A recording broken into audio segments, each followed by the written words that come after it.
We are live. Coach Don Patterson and myself, Corey Bratta, here from the Hawkeye. I'm going to try to fix my lighting here. And Don, it's great to see you. It's actually been kind of a weird few days. See if we can get this lighting figured out while I'm introducing things here. There we go. That's way too much.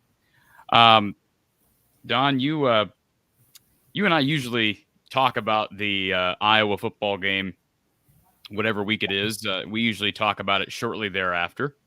Whether it be on this live show or just you and me. And for maybe the first time ever, you and I are jumping on a show without having talked about this game at all. So this is going to be completely authentic, Don. Yeah, you're right. That's true. True statement. So Don, obviously I was live on Saturday from West Lafayette, and now we've had a kind of a few days to recap or I guess digest what happened in West Lafayette. Quite a performance from Iowa, obviously the 24-3 victory. What exactly happened? I mean, we've talked about Iowa's struggles against Purdue in recent years. How did Iowa, not only defensively but offensively, finally seem to figure things out? That's a fair question. To put it all in perspective, think about this. Just talking about our defensive effort. The last home game that Purdue was without a touchdown was 9 years ago. 9 years ago, Ohio State beat them 56-0. Wow. That's impressive. And someone said, I don't know that it's true, but I wouldn't doubt that it's true, that it was the first time a Jeff Brom team had ever not scored a touchdown. Now, that would require a little bit of work, because you'd have to go back to Western Kentucky days. But as you know, he's always had good offense, so I wouldn't find that hard to believe either. And Phil Parker has had issues. Specifically, Phil Parker has had his issues. Phil, maybe the most for me. I think he's the best defensive coordinator in this conference, but there's no question they've gone off in a passing game against Iowa year after year. Yet another year where Iowa gives up over 100 yards to one receiver, but it was a much different story with this 100-yard effort from Charlie Jones. It took everything from Charlie, some really tough catches. I thought Charlie played really well. We can talk about him here in a little bit, but did you see Phil do something differently with his secondary this year than in previous seasons? One word answer, yes. And let me explain, one of the reasons, I think that Jeff Brom's success against Iowa has had a good effect on Phil Parker. I don't think Phil's ever coached better than what he's coaching right now. And I say that, and it really first showed up in my mind against Ohio State. Ohio State's such a difficult assignment, of course. And what we did against Ohio State did throw them off their game a little bit. We ended up starting in all kinds of key situations, playing what we call man-free tight. We got up in their faces. We didn't give them a free release. And we contested them right from the line of scrimmage. And it actually frustrated them a lot. As you know, they really struggled, especially in the first half. Second half, they got their bearings a lot better and made us pay a little bit. But even then, it was really good throws that beat us. Our coverage was good. And then going forward another week, I saw some change-ups against Northwestern as well. And then last but not least, against Purdue, I saw change-ups. Let me give you an example. Early in the game, very first snap of the game, we show up and play man-free tight. I guarantee you they didn't expect that. They would expect our base defense. And I think basically on the first snap, Phil was saying, we expect you're going to run the ball. We're going to load the box, and we're going to challenge you with press coverage outside. So what do you think of that? Well, they did run the ball for little or nothing. And a little bit later in that first possession, you might recall, very first third down and long, 3rd and 7, they put T.J. Hall on the field as a true freshman.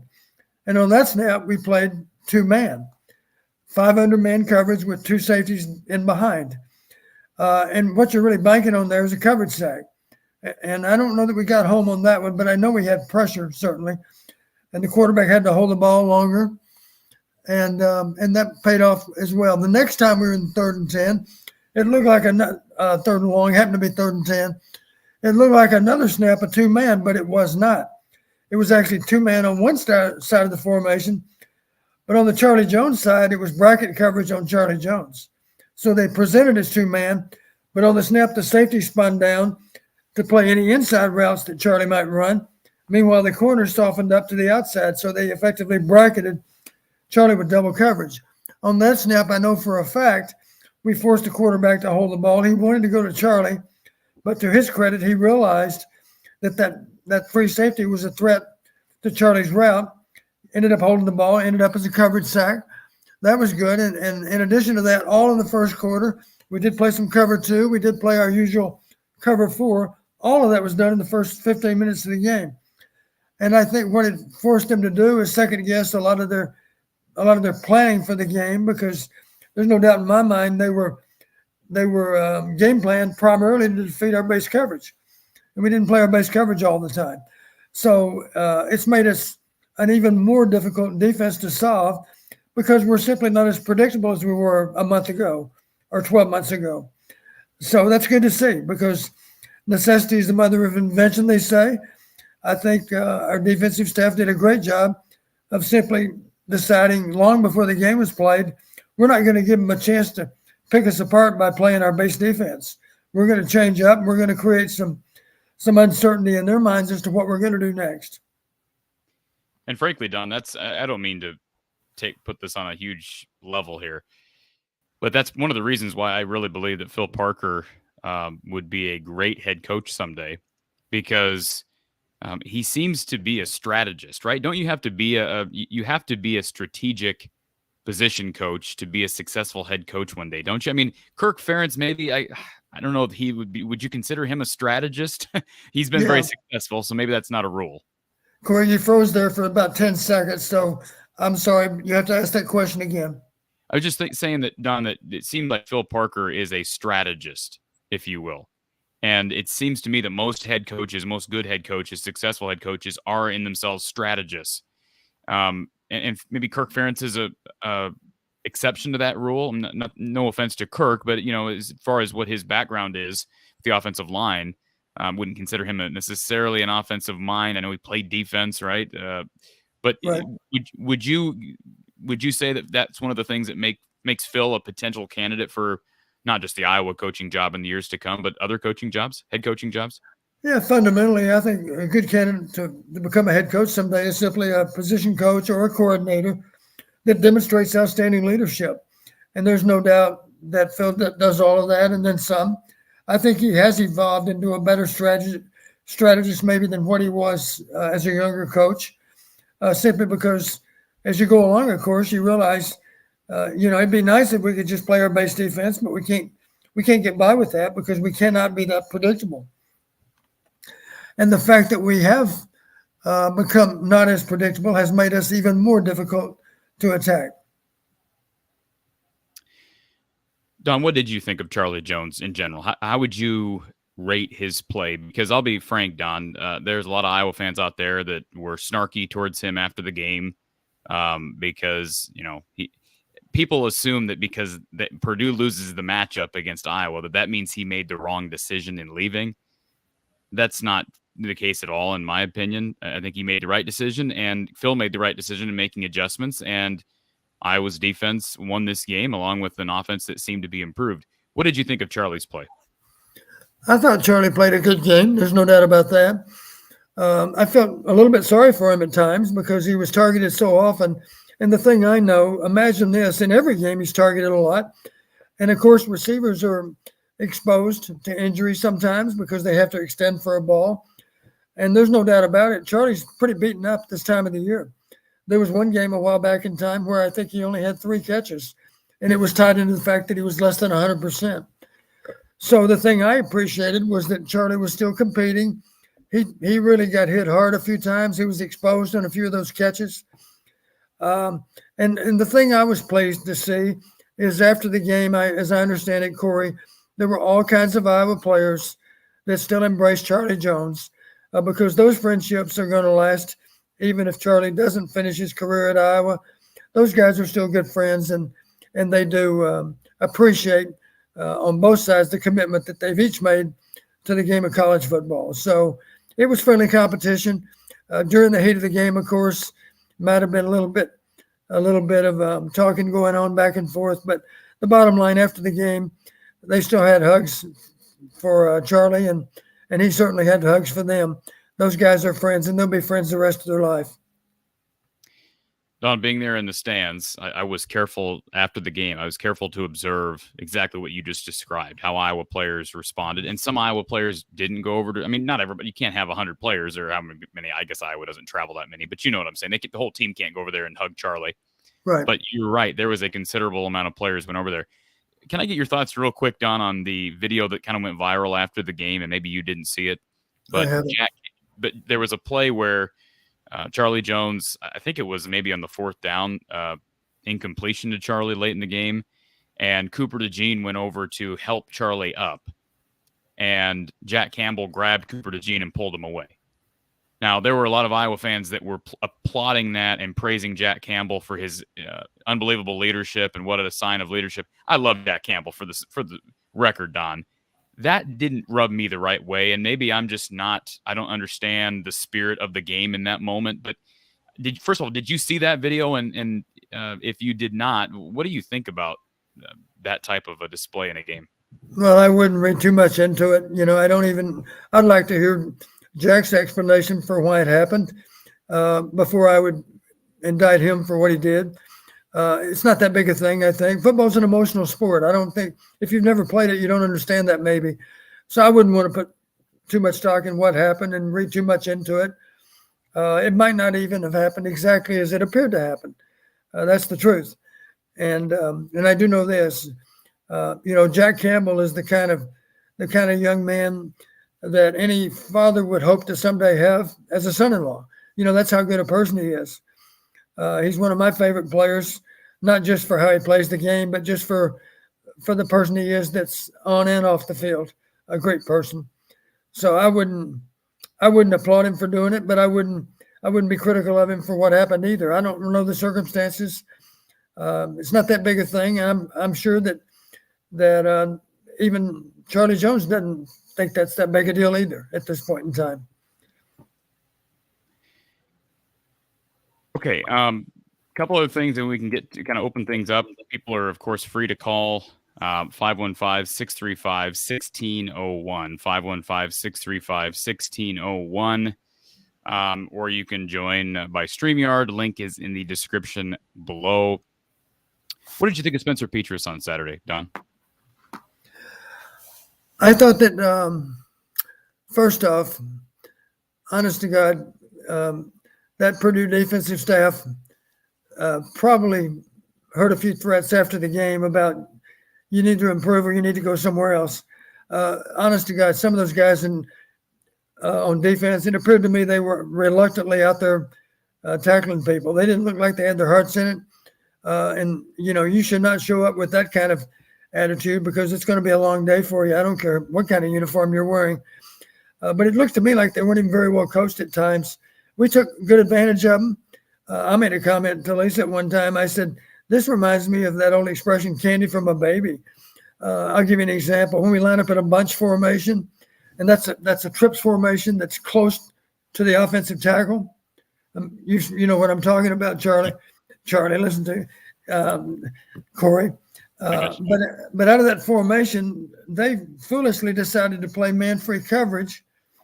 The only problem with that is it's just a built-in pick pass because here's Nico coming off and running across the field with all kinds of pick opportunities involving his teammates and, for that matter, Purdue players that are covering those inside receivers. Isn't any surprise that he's wide open on the play? And one of the good things that Spencer did, he did a good job of taking a little bit off some throws to make them more easily catchable and giving our receivers a chance to run out after the catch. That touchdown by, I got to pronounce it correctly, Ragaini by Nico. I guess I just should call him Nico. That's easier. One of the reasons it was such a good play is because he was perfectly led and the ball was very, very catchable. It gave him a chance to catch it on the dead run And of course, it turned into a touchdown. That's just one simple example. But there were certain teams I was part of through the years, and even most recently at UConn, if we happened to have man coverage called versus that close bunch formation, we would even actually get out of the coverage because we know we're susceptible to picks. Well, Purdue didn't get out of it, and they paid a serious price for staying in it, but it was dumb football on their part. So the good thing that we did, the good thing that Spencer did, I thought better than anything else, he had a couple of hot opportunities to throw the ball. In other words, they're bringing rushers, and we can't protect them all, so you better get rid of it quickly. And he did, but he got rid of it quickly with touch. The ball, a little pace off the throw. It was thrown accurately with an easy opportunity to fill the ball. Another prime example is the 41-yarder to Sam. Again, stupid defense. They lined up in man coverage. The guy that was lined up right on the line of scrimmage was a DB, and he was assigned the job of covering Sam. Well, Sam had a chance to release inside, and the guy went down the field with him, but he had outside leverage as he went down the field. Sam simply nodded outside and then broke over the top on kind of a skinny post. And to Spencer's credit, he realized there is no free safety back there helping, and that gave us a great opportunity to lay the ball out in front of Sam and give Sam a chance to run under the throw. That incidentally was with the wind. A lot of quarterbacks would have overthrown that because it was a great opportunity to hit a big play. And to Spencer's credit, he made a conservative throw, but he knew he had the wind at his back, and it turned out to be pretty much a perfect throw. I don't know that Sam had to slow down hardly at all for the ball, but he wasn't overextended either, which gave him a chance again to catch the ball on the dead run and run even further downfield with it. And that incidentally was the big play in our 91-yard drive, as I recall, was 41 yards on one snap. Spencer Petras made a comment after the game. Did you hear Spencer after the game, or did you read what he said, Don? I did, yeah. So I was trying to find the quote, and I was going to Google search "no offense," but then I realized that's also no offense. So I'm going to get a ton of results if I search that.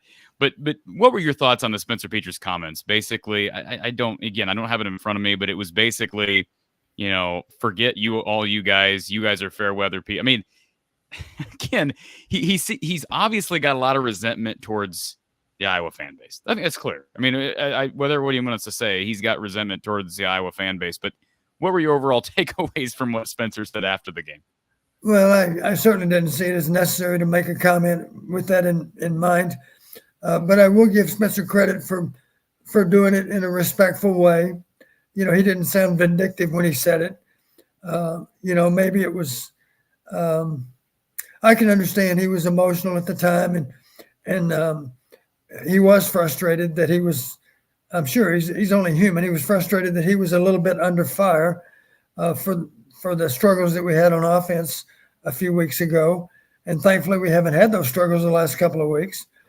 Let's hope that continues against a Wisconsin defense that will be more challenging, I think it's safe to say, than either Northwestern or Purdue. The numbers say Purdue is a better defense than what Northwestern is, and I stand by that, Don. But we talked with Grant Michael, who has a big-time boiler. He does a show on YouTube, and I don't know if you caught that interview before the show. Did you catch what he kept saying? He was scared to death of Purdue's secondary.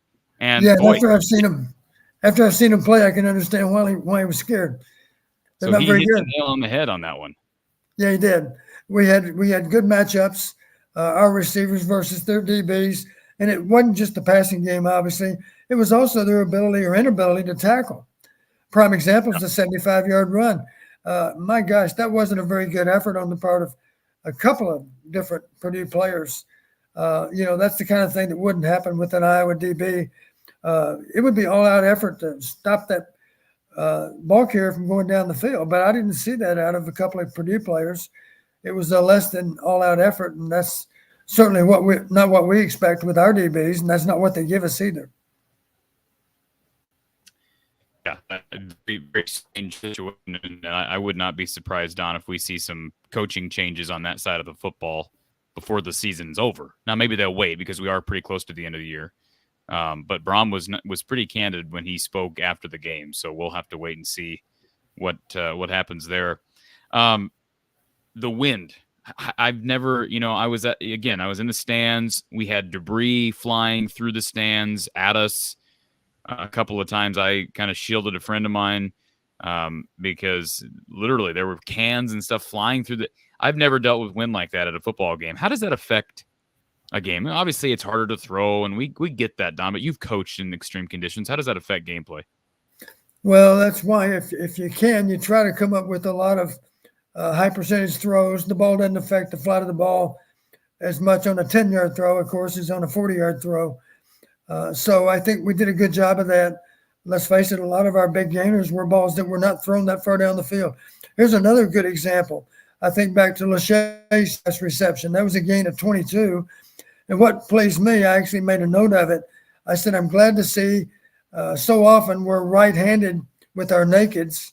We'll fake left and roll right because we have a right-handed quarterback, of course. Well, in this case, we faked right and rolled left. It wasn't a true naked, though, if you understand what I mean by that. A naked means somebody on the line of scrimmage, the end man on the line is actually unblocked. But in this case, it was a trips formation. Lachey was the inside receiver. He was the attached tight end, and he secured the edge rusher. Meanwhile, a wing, LaPorta, drug his guy down the field. The outside receiver took his guy deep. And then after he secured the edge, then he simply rolls out in the flat. Of course, it times up well with Spencer rolling left. And it's a simple throw. The ball probably didn't travel any more than 10 yards from when he released it to when it was touched as a receiver.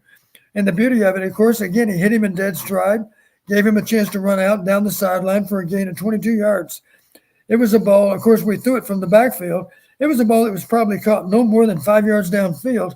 But the point was, he had outflanked the defense at that point. He had a chance to turn down the field and fight for extra yardage, and Luke did a good job on that too. So we had any number of throws where the ball wasn't thrown so far, but especially with Ragaini and also with Sam, we gave them after the catch, and they did that to good effect. I think Nico was 3 for 56 yards, and Sam, I believe, was 3 for 71, as I recall.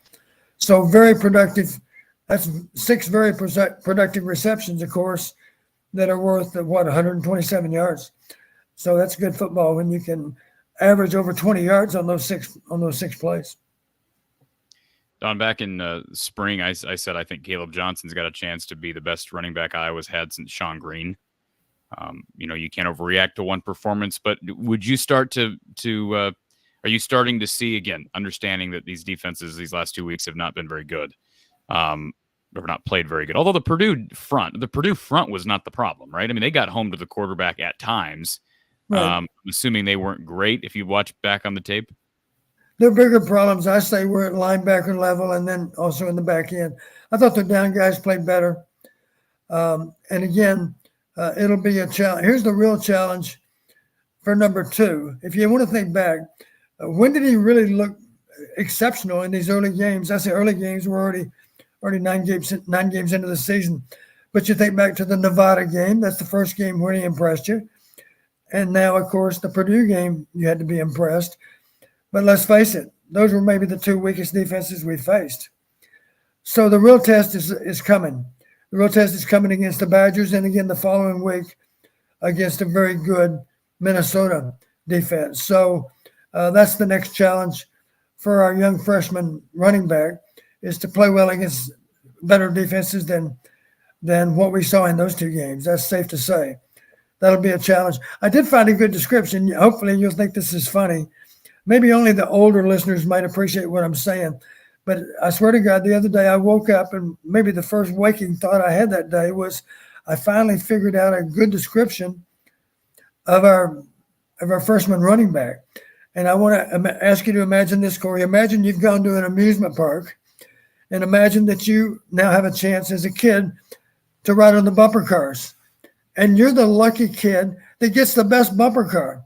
So maybe that happened to you in your childhood. I don't know if that did or not, but it happened to me in my childhood. And the kid with the lucky bumper car, guess what he gets to do? He gets to drive around in that faster car and just knock the heck out of all the other bumper cars. And that's what our guy is. That's what he is. He's the best bumper car in in the rink or in the lot. He's able to. So really, when he runs, the thing you appreciate, if he can anticipate the contact, you'll see him consciously drop his shoulders a little bit and maybe even lean a little more into that contact. He runs with good forward lean anyway until he gets in the open field. Then he's a more upright runner. But so often you just see the guys kind of bounce off of him. And it's because he's a little bigger than what they realize. He's running a little bit faster. Let's not forget. Think back to your physics days, Corey, F equals MA, right? Well, he's got good mass and he's got good acceleration. So there's a lot of force imparted when he runs into a tackler. And if you're not really prepared for it, then you may not be able to get him on the ground. We see that so often. And hopefully we'll see it again this weekend too. I got into it with someone the other day because during the postgame show, I said that Kaleb Johnson is faster than Sean Green ever was. And he's faster than Iowa. He's a combination of the ability to power through a defender, the ability to win a race in the open field, and he's starting to show that quick twitch that you questioned earlier. Hit a couple nice jump cuts in the game on Saturday, Don. Yeah, you're right. And you heard me talk about a different back, but yet in some ways a similar back, and that would be Cedric Shaw. What made Cedric so good is sometimes he would simply run away from you. He put his foot in the ground first, of course, and change direction, and then accelerate out of that cut. And there were other times when he simply drop his shoulder and run through you. So you kind of don't know what to do as a tackler. Do I squat to take him on? Because if I don't squat and he tries to run me over, he'll be able to do it. Or do I get light on my feet and prepare for the possibility that he's going to juke me? And at that point, of course, if he just decides to run me over, I'm not ready for that either. So it's a little bit of a guessing game as to which version of Cedric Shaw you're going to get. And I think going forward, I could certainly see Kaleb being that same kind of back. It'd be a little bit difficult to predict what he might do in the open field because he's capable of running away from you, but he's also capable of running you over. That's a good combination to have. I believe Jimmy Brown had that years ago for the Cleveland Browns. That's way back in time, but he's the guy that comes to mind that was good enough to run away from you and yet powerful enough to run you over. We're going to come back to Kaleb Johnson, but Takai says Purdue's offense was one-dimensional. All they wanted to do was feed Jones. O'Connell would stare him down every pass play. I think there's some truth to that, Don. And what are we doing, if I'm a Purdue fan, what are we doing running 4 pass plays from inside the 5? What? Yeah. What in the world? I mean, what kind of we have complimented Jeff Brom on a number of occasions for Brom's ability to call plays, but man alive. I think it's safe to say we had him off his game a little bit. We simply were unpredictable, and he didn't really know for sure how we were going to play, and it made his play calling more difficult, obviously. Games like that, incidentally, when you run into a team that does a good job of changing up and disguising coverage, we do have a group of plays that we always identify as all-purpose. And the only reason they can be all-purpose is if your receivers are well enough taught that they can adjust to the coverage that they face. I'll give you a prime example just to put it in perspective. When I coached against Nick Saban, when I was at Western Illinois, and he was at LSU, just in making conversation before the game, I reminded him, I said, Nick, you need to know this. You did the best job of disguising coverage of anybody I'd ever seen at that point in time. That's fall of 85, right? And you remember the game. We beat them 35-31. They had a sophomore running back that tore everybody up that year that I think was third in the Heisman voting, as I recall. And I can't even think of his name right now. You probably remember his name, Corey, but I can't recall. No, I don't. But anyway. I wasn't alive in 85, Don. I remember that game because you told me about that game and I've researched that game, but no, I don't remember who it was. I'll think of it tonight at midnight and I'll call you. I know one player who played in that game. His name was Terrence Hall. Go on. I just remembered his name. Lorenzo White was that running back. Sure. Okay. Yeah. Matter of fact, a lot of people say he cost Chuck Long the Heisman because he got a lot of Midwestern votes that maybe knocked Chuck down to second place or third place votes. But anyway, I was simply bragging on Nick for how well he coached defensive backs. So I said, that's the best job of disguised coverage that I had ever seen. And his response was, well, hell, it didn't do us any good. He said, you beat us 35-31. We might have been good at disguising coverage, but you guys were even better about adjusting your routes. So the truth of it is, his DBs were ahead of the only problem with that was we were ahead of the time also with how we coached wide receivers. And they simply adjusted their routes based on coverage. We had a bright quarterback. We had bright receivers. It didn't really matter how you played because we had a chance to get at you simply because our coverage recognition was that good. And that's advanced football, but that's what we had going for us back in '85. And I wasn't coaching those receivers then. That credit goes to Bill Snyder because Bill was coaching quarterbacks and receivers, as you know, before I had that privilege of doing so a few years later. Don, I'm just going to ask you this. What does Brian Ferentz need to do to earn your trust at this point? And I say earn your trust. I'm talking about your trust in him to get this job done as the OC moving forward. What does he need to do? And can he accomplish that? Can he? There's no question this offense has not been good, and especially these last 2 years. Can he accomplish trust in you and other and fans in general over the course of the last few games of the season? The answer is yes, it can be done. I'll tell you what comes to mind for me. And I believe only a couple of years ago, one of the Wisconsin defensive players was asked right after the game, how can you guys defend Iowa so well? And you probably read this or maybe you heard the actual video.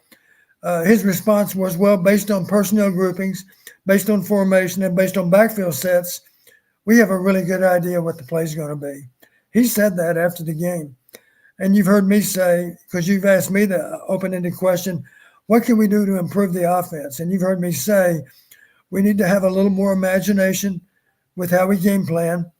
And what we're asking coordinators to do on both sides of the ball is take steps to be sure you're not easy to attack or easy to defend. Easy to attack, of course, in the case of our defense, easy to defend in the case of the offense. And the way to do that, of course, is have some imagination from one week to the next and be able to run some plays that you have great confidence are going to work because you've based these plays on a lot of film study. And the beauty of having that kind of confidence is you have that kind of confidence because nobody's done it to them yet.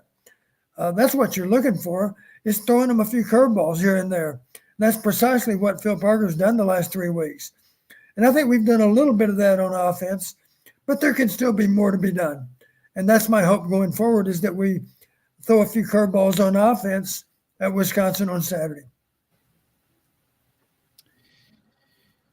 Pugmaster, appreciate the super chat from Pugmaster, or excuse me, the super sticker. Thank you for being here, sir. Sir, ma'am, whoever you are, appreciate that. Sam has asked this question before, and I appreciate Sam bringing it back up. So Sam has suggested Coach Brian Hartline potentially coming to Iowa. I believe he's talking about as the OC someday. Don, what do you know about Brian Hartline besides the fact that he was a pretty good NFL receiver? I believe, played at Ohio State. I remember him with the Dolphins. What do you know about him, and would that he be a good candidate? As a coach, I know next to nothing about him. I do remember him as a player. I don't remember him that well, of course, because if he was playing defense for Ohio State, I'd remember him better. But I do remember him as a receiver and being a very capable player. I don't have any idea of how his professional career's gone, so I'm simply not a good person to ask. Mark says one of the key matchups this weekend will be Logan Jones versus Keanu Benton. Nose guard Keanu Benton. How can you talk about how Iowa can attack this matchup? Good question from Mark Duff, Don. Well, let's talk a little bit about Wisconsin's defensive front. You're talking about an odd front, as we call it. So you do have a nose guard. You do have defensive ends, or you might want to call them defensive tackles. Basically, guys that line up against our offensive tackles a lot. And then you've got a couple of outside linebackers that are typically on the ball too. So if you looked at it, you might simply describe it as a 5-2 defense. 5 guys lined up on the ball, a couple of linebackers in behind them. I think really what makes that defense, and of course I've schemed against all kinds of defenses, but fundamentally there are 2 types of fronts. There's 3-down football, which Wisconsin plays, and there's football, which of course Iowa plays. And to me, one of the problems in facing an odd front A lot of the time they bring 4, but the problem you face all the time, it's not easy to identify if they're going to bring 4, which one of those outside linebackers is coming and which one's not. Now, sometimes, of course, they bring all 5, but other times, if you guess wrong, just imagine if you're the left tackle and you have to your side of the formation in terms of pass protection, your job, based on the call that's made, is to fan out and block that outside linebacker that we're convinced is coming. And then, of course, the guard has to expand to block the guy that was lined up over the tackle. Can you envision that, Corey? Yep. You know what I mean? Yep. The only problem is, what if you guess wrong? The center is the one that typically would make that call. And there are ways to try to be able to accurately predict which one's coming, but good defenses make that very, very difficult to guess right all the time. So if you guess wrong, you've got, just imagine what you got. That left tackle who's going to block that outside linebacker that we were convinced is coming. What if he drops? Well, the left tackle's not blocking anyone. And the problem with that scenario, if he's not coming, maybe the guy on the strong side of the formation is coming. And the problem you run into, of course, is that might mean that our running back has to block that outside rusher. So you'd prefer to ask the lineman to account for 4 rushers if there's only 4 coming. And here we are with the lineman only accounting for 3 out of 4 and the back having to block the 4th one. So you end up losing your check receiver some of the time because you simply don't guess right all the time with who's coming and who's not. And then to complicate things further, they also bring those inside linebackers quite a bit too. So they have a good pressure game. Incidentally, while I'm thinking of it, one of my concerns is I've watched them against Maryland. They do a really good job, Corey, of timing up their stunts. So here we are again, getting back to non-rhythmic snap counts, and I don't know that we're ready to do that. I haven't really seen us do that the last couple of weeks. Remember, we talked about installing that during the off week to be sure that we have a chance to get that ingrained and be able to go in a hard count. So I don't know that we're going to be any better than Maryland in terms of catching them in the neutral zone when they try to time up their stunts. They did a really good job against Maryland of timing up their stunts. They had 5 sacks as a result. And that's one thing to look for in the game. Are they timing up their stunts well against us? Are we too rhythmic with our snap count? Too predictable with when we're going to snap the ball? That's one concern I do have going into the game because I'm not sure that we're prepared to vary our snap counts that much because there's always a fear, of course, of us false starting. I want to come back to that in just a moment, Don. First, I want to thank Brad Van Meter and his team down at State Farm on the Fleur Drive side of Des Moines. Call Brad and his team. They have been in business since '99. They offer insurance products border to border here in the state of Iowa. 3 fully licensed team members helping Brad navigate through the complex insurance world. Call his team at 515-256-6480. You can also visit bradvanmeter.com. Again, located down at 4229 Fleur Drive in Des Moines. Thank you, Brad, for sponsoring the show and being a part of From the Hawkeye of the Storm and Iowa football, the voice of college football. Don, you were talking about the 3-4 defense. And one of my big questions to you, someone who understands how to attack these different types of defenses. First of all, did you ever coach against Don Brown? Yes, I'm pretty sure I did, but I'm trying to think. I guess I don't know for a fact. I know, of course, he coached at Michigan, but I think that was long after I was gone. Maybe when he was at UMass, but even then he was the head coach, I think. We played UMass a few times. So even if he was the head coach, of course, effectively he was still the defensive coordinator, I'm sure. He was going to spend his time with what he knows best, and, of course, that's defense. So I'm not sure I've actually coached against him. As long as we both coached, I probably didn't even realize it or can't remember it. That's probably true. So the reason I ask is, again, I know there are differences, and I'm sure there are similarities, but I've watched Iowa struggle. I've watched Iowa struggle over the years against Don Brown's defenses, and of course, he's no longer at Michigan. But even in 2019, I recall that game. I believe that was a Don Brown defense in 2019. And Iowa just allowed sack after sack after sack, and that was with a really tough quarterback in Nate Stanley. And it seems like Iowa kind of has the same struggles against Wisconsin that they had against those Don Brown defenses. What is the same and what is different between a Jim Leonhard defense at Wisconsin and a what a Don Brown defense was like at Michigan, as far as how they attack, especially in the passing game. I think that Don Brown, at least when he finished his Michigan career, was more reliant on pressure. And I think that, frankly, that worked against him a couple of 3 years ago. His last year was maybe only 2 years ago. Is that right? Yeah. I know he wasn't. Yeah, I think it was 2 years ago because they made a change and it ended up as a better defense. Maybe because they weren't quite so predictable with so much man coverage. You've heard me talk about man beaters before, and I think that there were certain teams that certainly got to Michigan. And I think Don Brown, looking back, maybe was a little bit stubborn with how he called those defenses. He liked to attack. I had a defensive coordinator years ago that made this observation. He said, "Coach, I like to attack the other team." And he said, truthfully, the way I like to call defense, somebody's band's going to play. It's either going to be ours or theirs. And if we get to the quarterback, our band will play. And if we don't, I'm afraid it might be their band playing. That's no solution for good defense. Of course, you got to pick your spots. And I think Phil's done a good job of that. There are times when we do attack and force the issue on defense, but so often, of course, we're better off just being sound and forcing them to throw the ball in front of us and tackling them and making them punt.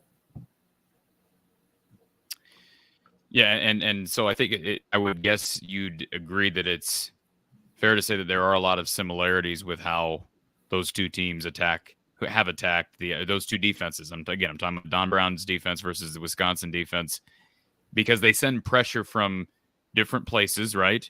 And from the average fan's perspective, Don, it's hard to identify where that pressure is coming pre-snap. Is that fair? I think that's a fair assessment. Yes. That does concern me, Don. I'll just be honest. Well, it just in general. I mean, because what you said, I kind of had that suspicion after the Purdue game. It was obvious. I even had a friend of mine comment, "My gosh, the Purdue secondary looks bad." I mean, like, they don't even want to tackle. They don't even look like they want to tackle out there. And I thought Kaleb Johnson played well. And I've said this 2 weeks in a row now, Don. Spencer Petras has made the makeable plays. Yes, he's made the makeable plays, and you got to give him credit for that. He's played better. He was at times pressured. He was pressured more on Saturday than he was against Northwestern. I think that's fair to say. And he made some plays under pressure. I give him credit for that. What I'm concerned about is that you're going to have a much better secondary on Saturday, even more pressure in that backfield. So that is a big concern given Iowa's track record against this Wisconsin defense. Yeah, talking about Jim Leonhard again, in many ways, their back end is a lot like the Iowa back end. As I recall, they're number 2 in the country right now in interceptions. So one reason that happens, of course, is they do play a lot of zone in the back end, and those defenders are back there reading the quarterback's eyes. And, of course, he's under duress. Sometimes he throws the ball. The ball may not be nearly on time to the target, or maybe it's thrown high, and that's an easy interception.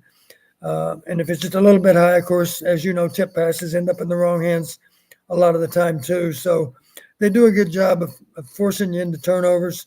It all starts, of course, with you being behind the chains. If it's third and long, now they're going to have a chance to tee off and bring good pressure, maybe without any extra rushers even, maybe just with four players. And, of course, those defenders back there are reacting to the throw and attacking the ball. And they have a safety that's, I believe, got 5 interceptions, which I think is number 1 in the country right now, a guy named Torchio, who happens to be from the Bay Area, not that far from where Spencer grew up. I don't know that they know each other, but I do think he's an older player too. I think he might be a 4th or 5th year player. So that's part of the problem. Wisconsin just plays really sound defense, a lot like Iowa. And part of our problem, as you're aware, we've lost to them 8 out of the last 10 years. And part of our problem is that we both have a similar philosophy on how to win football games. Ours works really well for us. Theirs works really well for them. And the real test for our philosophy, of course, is does it match up against Wisconsin's? I guess you'd have to say over the last 10 years, you got to give Wisconsin credit for doing it a little bit better than Iowa since they've won those head-to-head matchups. And that's why I hope that we have a few change-ups offensively that can give us a boost with how we move the ball and how we score points on offense. We had a caller on hold who just hung up. I was just about to get to our caller. So if you were waiting to get on, caller, give us a call back. 515-635-1601. 515-635-1601. It's been quiet evening on the phone line so far, Don. And honestly, I loved listening, talking to our callers, but I enjoyed just breaking it down here, listening to you break it down. So appreciate I'm hoping that's the reason for a scarcity of phone calls, is they're simply interested in listening to us too. More so you than me, Don. Eric says, I was impressed at Caleb's top speed. He was comfortably pulling away from the DBs. Don, he's got really good top speed. You've talked about that long, smooth stride. Right. You knew on the 75-yard run. I mean, I could tell from my seat in the stands that he was gone as soon as he hit that jump over. I don't remember the last Iowa back who had that type of speed. I know somebody made the comment to me that LaShawn Daniels ran a 4.5 at the combine. He may have ran a 4.5. Now, there's got to be a difference between game speed and combine speed, and Kaleb Johnson's got game speed. LaShawn Daniels never looked. I mean, no offense to LaShawn Daniels, but if LaShawn Daniels ran a 4.5 at the combine, you'd expect him to be maybe an all Big Ten back, and he never was, because he was considered thunder to Wadley's lightning, if you will. Is there an Iowa back that you can compare Kaleb Johnson to? I know you mentioned Cedric Shaw. But he's not Sean Green. Sean Green was much smaller. I don't think he was as fast as Kaleb top end speed wise. Is there anybody you can think of? Cedric's the first guy that comes to mind for me because he did have good speed, very similar to Kaleb. And he did produce a lot of long touchdowns. He made any number of long touchdowns back in his day too. And All Country Boy brings up, yes, Sean Green averaged 100, whatever it was, 140 a game. I'm relying on All Country Boy for that number. But again, we're comparing apples to oranges. Sean Green was a junior in 2008. This kid's a true freshman who just got here. So we're projecting forward a bit, and that's why I think the sky's the limit for Kaleb Johnson. Let's get to our next caller, James, who is waiting on hold. Thank you for calling the show, James. How you doing, Corey? How you doing, Don? You good, Don? James, I'm doing well. How are you? I'm good. Just got home, just turned it on. I thought I'd call. That's shocked nobody's called yet. So I know it's weird. So one thing I want to say, so you're talking about Kaleb, obviously. One thing I noticed too. Remember Tyler? Like, it didn't seem like whenever he broke away, he didn't really have that. Like, he could get away, but he didn't have that speed to get away all the time. You know what I'm saying? Where he would get caught, or like he wouldn't break it like what he did against Purdue, if that makes sense. So like for me, that's definitely something different. I know exactly what you're saying. Not to interrupt you, James. Don, he's right. You compare, and I'm not saying Kaleb Johnson's a better back than Tyler Goodson at this point, but as far as top end speed, Tyler Goodson was not like Tyler Goodson had the quick twitch. He'd run away from people, but I don't think there's any question in a foot race I'm taking Kaleb Johnson. Yeah, top end speed, I would think that Kaleb would have the edge.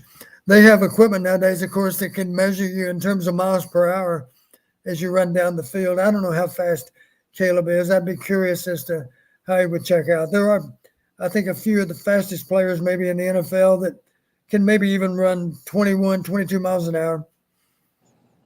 Now, they can't do it maybe for 60 yards, but they do it at least for 10 or 20. To me, the run was kind of surprising because I didn't even see him lose any speed. Like, I thought he was just running the same speed the whole time. Like, to be honest with you, to me, it didn't look like he was getting faster. Just like he was running the same the whole time. Like, nobody was just catching him. I was just like, all right. Like, it just looked like he was just going the same speed the whole time. Like, nobody really was catching him. He's just running, and like nobody's catching him. I'm like, didn't see that coming. But one thing is too, is we struggled against Purdue for how long? We were lost 3 of the last 4 against Purdue.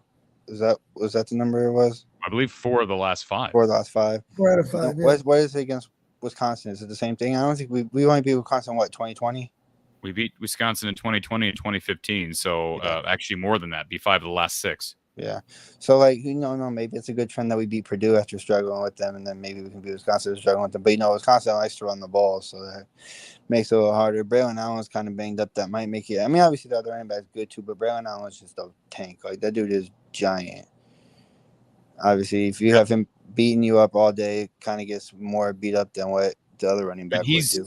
he is, James, just want to say this. He is dealing with an injury, and we talked with Nick Snow, who is the Wisconsin SB Nation guy over in our Iowa College Football channel the other day, and he made that comment that Braylon Allen is banged up a bit, and I'm trying to find the comment here from Pugmaster. That's what he said. I heard him say that. I heard him say that yesterday too. I just didn't know about how long, how significant it is, because doesn't mean every week you could get better. I heard. Well, but James, real quick, the point I was wanting to make on that is, regardless of the significance of the injury or how severe it is, what is Derrick Henry? And I don't compare him to Derrick Henry, but I mean, who else do you compare him to at the NFL level? What is Derrick Henry's best trait as a back? Right. To me, it's his ability. Yeah. His ability to play all 4 quarters and be an definition of a workhorse, and he just wears the opposing defense down. And the numbers would say Derrick Henry gets better as he has more as the game goes on. And I think if you're beat up, and if a guy like Braylon Allen's beat up and is limited in his carries, advantage Iowa. But you're right. He's still an outstanding back, very similar to Kaleb Johnson in the fact that he's a bigger back who's got really good top-end speed, but he'll beat you in a variety of ways. Yeah. I haven't watched much Wisconsin this year. I'm not going to lie. Obviously, kind of after Iowa, most of the games you kind of get disappointed. You don't really want to watch more football because I used to see offenses just go crazy, and I'd just be like, yeah, I'm not watching anything anymore because our offense would average 7 points a game, if even that, and then it kind of get annoying to watch football. So I don't really watch much other football than Iowa lately. But I don't know I know the defense. Do they run the Iowa State defense, or is it just a 3-4? How does the defense compare to Iowa State's, Don? Oh, that's a tough one. It's been too long since Iowa State. I haven't. I realized I saw him play last weekend, but I was watching it more as a fan and not really studying him from a coaching standpoint. I think Wisconsin has better personnel than Iowa State on defense. I just heard something that they might their defense is similar. I don't know. I haven't watched them much at all this year, so I can't say if that was true or not. And you might recall, of course, we had some trouble against Iowa State, so that might be a fair comparison. I do know I have great respect for Iowa State's defensive coordinator. He's an old friend of mine because he used to be the head coach at Youngstown when I was coaching at Western. John Haycock is an outstanding defensive coordinator. He's one of the best in all of college football. With Braylon being hurt, Corey, this is kind of a question for both of you, but I know you do some of your stuff too. What do you think? Do you think that means you have to throw more? Well, Mertz has been up and down. I mean, I talked about them on the preview that I released here a few hours ago. Mertz has been up and down. He's had his moments, Don, but he's struggled just like Spencer Petras has at times. Yeah, and in his defense, those are really difficult conditions that were in Camp Randall last weekend, and he was not making a lot of high percentage throws. A lot of those passes were thrown down the field into a stronger wind, I think, than you had at Purdue even. So I couldn't help but notice, of course, the Maryland quarterback struggled also. Now, he struggled because of Wisconsin's defense, but no mistake about it. Part of the problems, of course, on both sides were those related to the weather. What is one key that you're kind of looking for, Corey, in this game? I mean, I just think if Iowa can hold Wisconsin to 150 yards on the ground, even 175 can get it done. Wazoo held them not far under 200 and found a way to win Madison. So Iowa's defense is much better than Washington State's. No, I'm not trying to butt in, but Iowa's defense is way better than Washington State in my eyes. It doesn't mean they're going to do it, but they are way better than Washington State in my eyes. Yep. So they should. Washington State's also got a better quarterback than Iowa and a mobile quarterback. So true. I think Iowa's going to have to run the ball for probably at least 100 yards and hold Wisconsin under 200 yards. If it's more than 100-yard difference between these two teams, I have a hard time seeing Iowa win because I just don't know how much Spencer Petras can beat this defense with his arm. Yeah. Corey, I had a question from Pat Hardy on Monday. Pat simply asked it this way. He said, if we run for less than 100 yards, can we beat Wisconsin? And I thought about it a little bit, and I said, probably not. But I went on to say, we don't have to outrush Wisconsin, but at least our rushing numbers need to be comparable. We need to at least be competitive with them. If they outrush us by 20 or 30 yards, it's not a big deal. But if they outrush us by 100 yards, yes, it's a big deal. I got a couple more things. I'm not trying to take up too much of you guys' time, but first off, I want to say this is not football or related, obviously, but like, I know I already talked about it too, but like, I just feel like what Iowa's done for Ava Jones is amazing. Like, just giving her the scholarship and like, even keeping the scholarship alive, even though she got hit by that car. It's something that not every school would do. So for me, it's like just seeing her sign, whether she's playing or not, is something that like that's what makes me kind of Iowa fan. Like they do stuff that like other schools you don't think would do. Other schools would be like, oh well, we'll find somebody else to put in the scholarship, and Iowa was just like, oh well, here's your scholarship anyways. Great to see Ava Jones signing her letter of intent today with her mom. That was just a special moment. Really happy for her, and I rooting for her to full recovery, and regardless, just happy for her to have that moment and be a part of this team. For sure. And then a couple things, like I thought the fluke, I said this earlier, I was like, there's a fluke against, I thought it was a fluke against Northwestern more than Northwestern not being good. Not a fluke, but Northwestern not being good is why we look good, but obviously we look good again against Purdue. So hopefully it's a sign trending. But I seen they say Breck was back at practice today, and they say Keegan Johnson was a little limited as well. Like he was there, but like was a little limited. And then Kirk Ferentz tried to say something about bowl game if we get there that he could possibly play, which I don't know why he play in one game, but I'll believe it when I see it, James. For sure, but Breck being back is good because that gives us another weapon at least. With, I mean, he's looked okay at some points this year, so like giving another weapon is never a bad thing. I'm with you. But all right, we'll see what happens on Saturday. And what is it? 2:30. 2:30 kick, and then we'll be here for the post game after. All right, yeah. Enjoy your night, and I'll be here the whole night. I just checking in on you guys, seeing how you were, and we'll see how it goes. I hope we can beat Wisconsin because it's been a while. I kind of forget what it's like to beat Wisconsin. 2020 wasn't as fun because there wasn't as many fans there, if that makes sense. So, like, I forget what it's like to beat Wisconsin. It's been a while. So, hopefully I can get that feeling back again. And we'll talk to you after the basketball game on Friday, James. Yep, thank you. Right. James, go ahead, Don. I was going to say, Corey, James brought up Braylon Allen and his injuries. I watched the game today, and twice he left the game with a left shoulder issue. I'll just call it an issue right now. Now that might be, you've heard of the term stinger.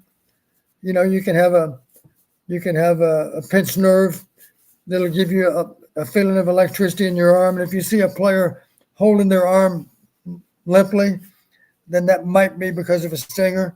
So at the very least, he's got, I would say, a stinger issue. He's got a little bit of minor damage to that shoulder. He did come back after, I believe the first stinger was, the first shoulder issue was early second half, as I recall. And then another one in the middle of the fourth quarter. And I don't know that he came back and played after that because the game, of course, was already settled. But here's the bad news. Even if he's a little bit beaten up, Garendo looks like a pretty capable backup. Now, the good news is if Braylon Allen has health issues during the game, Garendo's the next man in, and he'll play and play well. But I do know their third back is out for the year. So I don't think they have much depth right now at running back. If Allen goes down, then Garendo might have to take virtually all the snaps from that point forward. Let's get to our next caller who's on hold. Thank you for calling from the Hawkeye of the Storm in Iowa football at the voice of college football. Who's on the line? Hey, Corey, Don. This is RDHV. Go by Dominic. Hey, Dominic. How are you, sir? I'm doing well. First-time caller, but long-time listener. Good to see you back on, Don. Missed you Saturday afternoon after the game. Turned it on, hoping you'd be on here, but just glad I found this video. I forgot that you guys were doing the recap today. Just had a couple of questions. The last hour kind of covered one of them, a key to a win on Saturday. So I think you guys covered that one pretty good. Does Jack Campbell return next season or leave for the draft, given his performance the last couple of years? I think he's gone, Don. I would suspect, he's going to achieve so many accolades with how he plays. A lot of people will suggest, what else can you do? I guess the one reason he might come back is we don't achieve our team goals this year, but certainly his individual goals, he's going to be able to accomplish any and all of those, I think. And let me just say this, Dominic, the one guy I would be following closer than Jack Campbell, even though you may want to follow Jack Campbell in that decision, I think the more realistic decision that could go Iowa's way would be a decision from Seth Benson to return for an extra year, because Seth Benson's a little bit smaller. Don, I don't know how he projects to the next level, but boy, he could come back with Justin Jacobs, and then you factor in a guy like Jay Higgins, or maybe it's Logan Klemp, someone else at that other linebacker position. It's a pretty good tandem, but I think Jack Campbell's gone, and we'll see with Seth. I suspect, and I certainly follow up. Sorry, go ahead. No, go ahead. I guess to just follow up on that, I'm not sure. I can't remember what year Kevon Merriweather is. Do you guys think he has any shot at making an NFL roster at the end of this season, or does he also return next year? I believe he's a junior. I think I'll just say, go first, John. Don, these are good questions. I think Kevon Merriweather's gone. I think he's done enough this year. Maybe I'm wrong, Don. I think if he chooses to go, I'm not saying he couldn't come back, but if he chooses to go, I think he gets drafted. Your thoughts, Don? Well, again, talking about individual accomplishments, correct me if I'm wrong, he's been out there for the coin toss in every game this year. He's clearly one of our best leaders on our football team. His level of play is outstanding. He's going to get a lot of postseason honors. There's not a whole lot for him to prove individually that he hasn't already proven either. So I don't know how the pros project him. Sometimes, for whatever reason, they won't be as high on one player as you might expect, and yet they're higher on some other player that maybe we as fans are not so high on. So it's really hard to predict how they might see a player. I have to imagine that at the very least, he comes across as a guy maybe that might project for a mid-round draft spot. Who knows what the pros are thinking about Kevon? I don't know, but I certainly appreciate him for how well he plays. And just for the record, to the caller that asked, Dominic, I just looked, and just as a reminder, Kevon Merriweather could come back for 2 more years. He's got 2 more years of eligibility, right? Because he redshirted in 19. He would have the free COVID year in 20, so he could potentially come back. I wouldn't shut that notion down, but I just think he looks the part. Physically, he looks the part of somebody who's going to play safety in the league. He's had a good year, so we'll see. There's going to be a number of decisions on defense, Dominic, that Seth Benson, Kevon Merriweather, Noah Shannon, Logan Lee, what are these guys? Joe Evans. Some of these guys could come back for an extra year if they choose to. Riley Moss. I think some of those guys you named, Corey, they'd be foolish not to come back, because it is not easy to make an NFL roster, as you know. And sure. another one that we should probably bring up would be, and I just lost it, on offense. Who am I thinking of here? LaPorta. LaPorta's got 1 more year if he chooses to have it. I think he's good as gone as well, Don. And he just took over the all-time receptions leader at tight end at Iowa. Am I correct? Right. Yeah, I think he has a chance to break Marv's record for receiving yardage too. I forget what he needs. It'd be a difficult chore to make it, but maybe he might make that this year too. He's got a chance. Is there any chance he comes back, Don? Not much of one, I don't think. It probably depends a little bit on stuff. Does he win the Mackey Award or not? We already know that he's a semifinalist. So I don't think he has a whole lot left to prove. I think he certainly projects to be an NFL tight end right now. But that will still be I'm assuming that will still be an announcement at some point. He's probably Iowa's best offensive player, Dominic. Sure. I appreciate the insight. Other question that I had for this Saturday's game, and this goes for anybody really.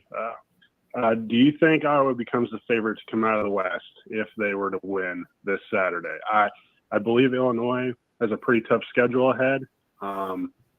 Haven't quite shown a whole lot of offensive power in Illinois. I'm not sure how they'll fare against Michigan.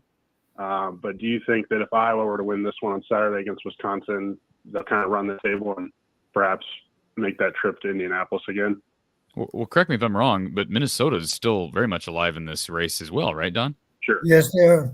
And Iowa's got to go to Minneapolis in a week. Here's the reality, too, as it relates to Illinois. I'm sure of this because I heard it on the Big Ten Network. Here's the reality. If Illinois beats Purdue and beats Northwestern, it doesn't matter if they lose to Michigan or not. They will be the representative from the West. Right. So the path is open for Illinois. Now, obviously, Illinois struggled last week and lost a game, but the truth is, thinking back to the analytics, that was a game that defied the odds a little bit. Based on analytics, Michigan State should consider themselves very lucky to win that game. It's a game that for sure could have gone either way.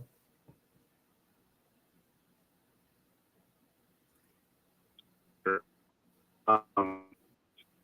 Another question I had to kind of play off that one. This is kind of looking a little bit further out, just kind of speculation, really. I know there's been a lot of drama, and I live just down the street from Kinnick, so I usually go to most games when I can, or take a relative with me or something like that. So I've been to most games, through the highs, through the lows. What do you guys think? What do you think so let's say if Iowa can find a way to salvage this year, or whatever they might deem as salvageable, such as, winning out, or if they were to win the West, maybe win the West and or make a bowl. Not sure what bowl. I haven't looked at any of the bowl schedules or what bowl goes where for how many wins. But if they were to make a bowl, does Spencer Petras return next season?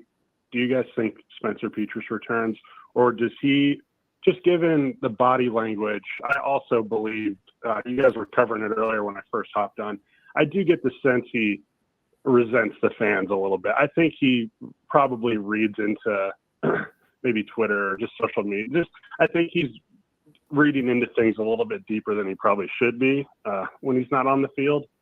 And I know he made some comments at the end of the bowl last year, because I think he got some flack from some fans at the end of that bowl game, and I can't remember exactly what he said, but I remember he made a remark to somebody in the media that, I don't even want to say, because I'm not sure what he said. I just remember he was a little, I could tell he felt tested. And then, given the remarks last week, what do you guys think are the chances he comes back next year? If this year, I'll say it's 7-5 or 8-4, make a trip to the Indianapolis against somebody. Well, Dominic, let's not forget, he also said earlier this year that he doesn't give a bleep what the fans say. So he has not, that doesn't endear you to fans. I understand that he feels like the villain and he feels like it's not fair, but I don't know. Life's not fair when you choose to play quarterback at the Power 5 level. I've never really had sympathy for him. It's not fair that he's gotten ripped on social media. If he's gotten threats, that's not right. But I've never really had sympathy for him. I don't know. Maybe I should. I just don't. I don't. I'll be frank, Dominic, because I see people who are saying it in the chat. I'll go on the record and say it. I hope he does not come back. I cannot imagine another year with Spencer Petras at the helm. And it's got nothing to do with him as a person. But I do think Iowa needs it. It's very similar to how I would have felt if Jordan Bohannon had come back for a 7th year. At some point, you just got to move on. And to me, Jordan Bohannon at least endeared himself to much of the fan base. He had a lot of success at Iowa. Spencer has had success in the sense that his teams have won a lot. But as a player, he has not had a ton of success here. I don't know. You're looking at now almost three full seasons of work and resume building. And to me, I just think Iowa needs to pursue other opportunities next year. I think he is gone. For the record, Dominic, I think he's gone. Sure. I think the one way he comes back, I don't think it's got anything to do, Dominic. I don't think it's got anything to do with them getting to a bowl game or winning a bowl game. I think the one he comes back is if Kirk and this staff go to the portal early And when I say early, I'm talking about either in December or January. I don't know how. First of all, when is the deadline to announce if a guy's returning, Don? Do you know? I'm not sure. So I wouldn't be surprised, Dominic, if Spencer waits, and if Iowa misses on a couple quarterbacks early, Iowa may say to Spencer Petras, we would accept you back if you want to come back. I would not be surprised if that happens. Sure. Very similar to what Fran McCaffrey did with Josh Ogundele in the offseason. They went after big men in the portal, swung and missed, and they said, okay, well, Josh, I guess we'll take you back as we need somebody. That's what I don't want that to happen. And again, it's nothing personal. Sure. I just think Iowa needs some fresh blood back there, especially for the fan base. Sure. And just to follow up on that, and I'd love to get Don's opinion without talking over him. I usually love listening to you guys.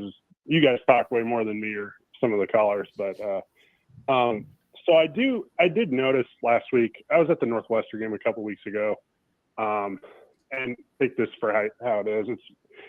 I do think Spencer keeps really good body language on the sideline. I sat about 3 rows off the home side, so I was right there. You could hear the players talking and mingling, and I was trying to stay engaged. And I will admit, I do feel Spencer does keep a good positive attitude. He does show good leadership qualities, no matter how high or low things get.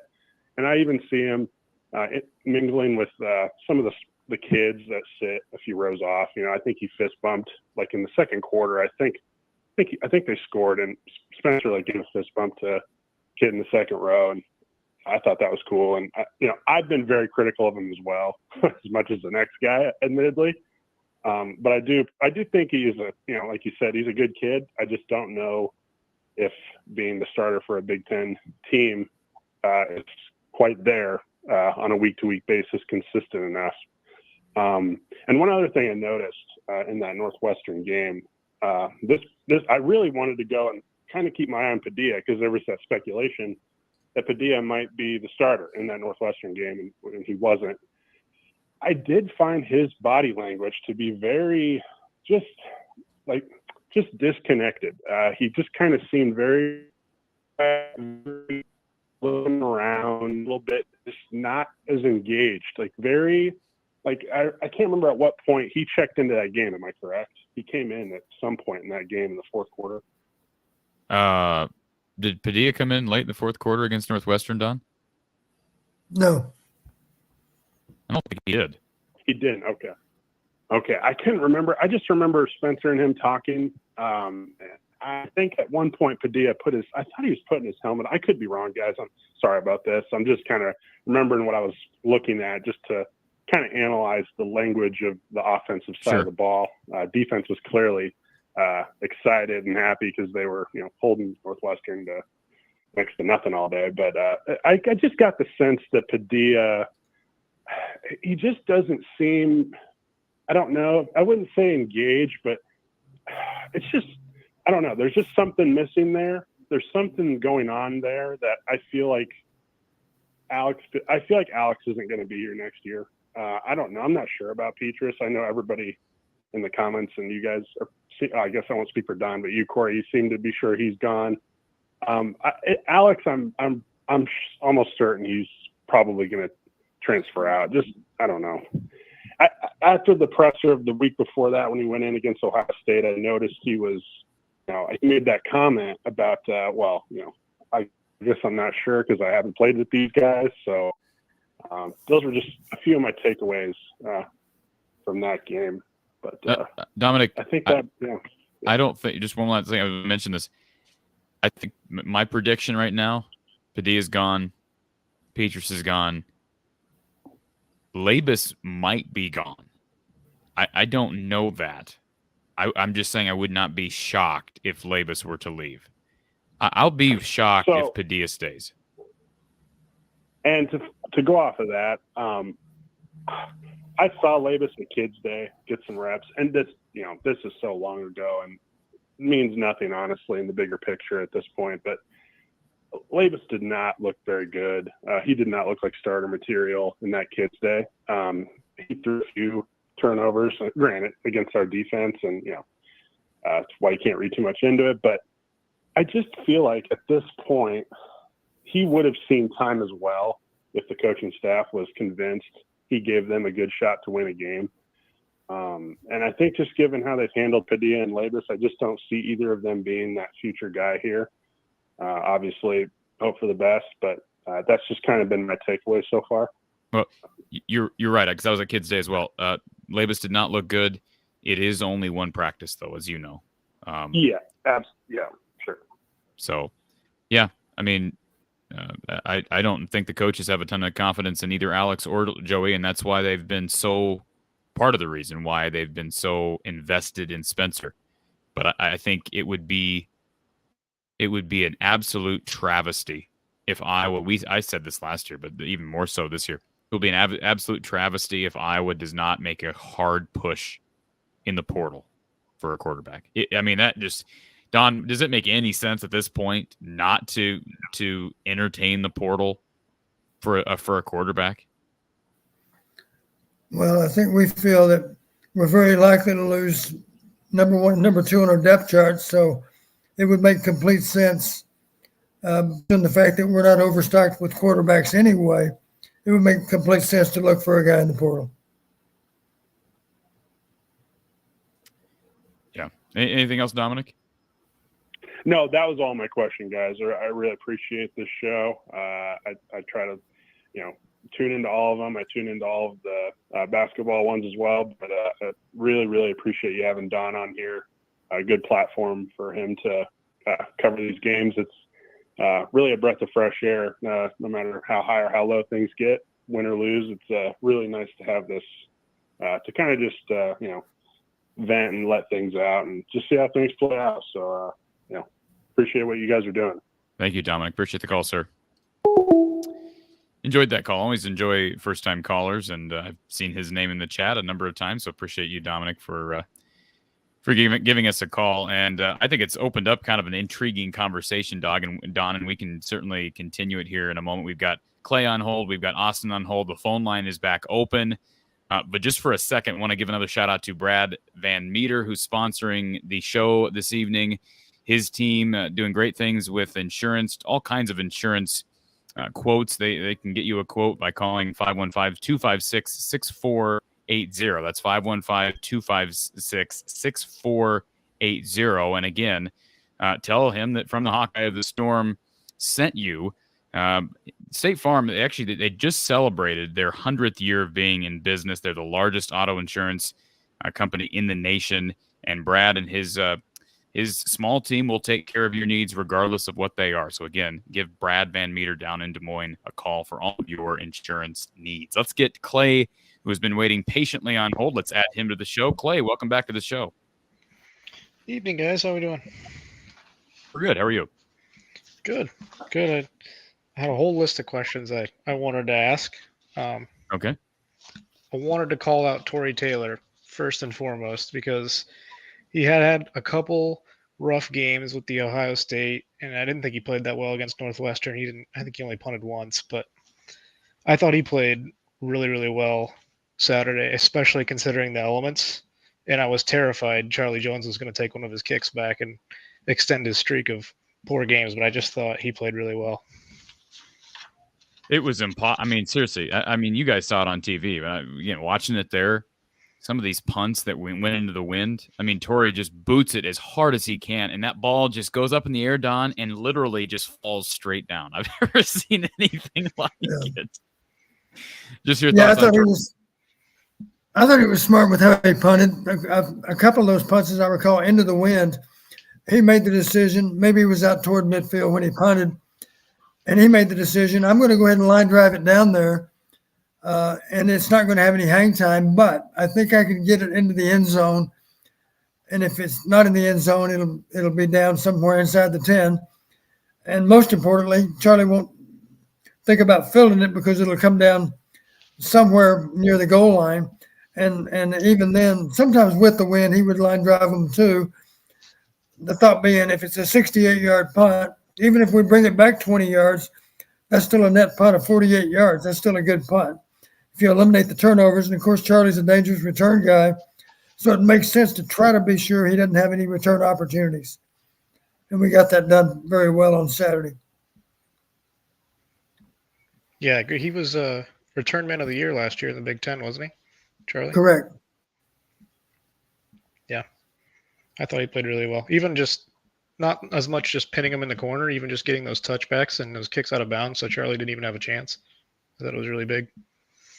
Yeah, Yep, I agree. Didn't Purdue have a punt of like 12 yards or something in this game? Wasn't there a punt? I think so. I do know this. Going into the game, one thing that Purdue had done, I can talk about it now because it's after the fact. I did an evaluation just of Purdue's games, and there was only one parameter that was 100% win. In other words, if Purdue won the parameter, they won the game. If Purdue lost the parameter, they lost the game. And that parameter was average starting field position. So I said going into the game, I didn't say this on the air, of course, but I said it to the Iowa staff. I said, we need to win on field position because that's the one parameter that's been 100% reliable in identifying the winner in all those Purdue games. And we did win average starting field position against Purdue. And Don, a big part of that, let's just say a big part of that is just probabilities. Can we admit that because Iowa won that toss, and winning that toss on the road in those conditions was huge to be able to get that opportunity, right, to defer to the second half? Yeah.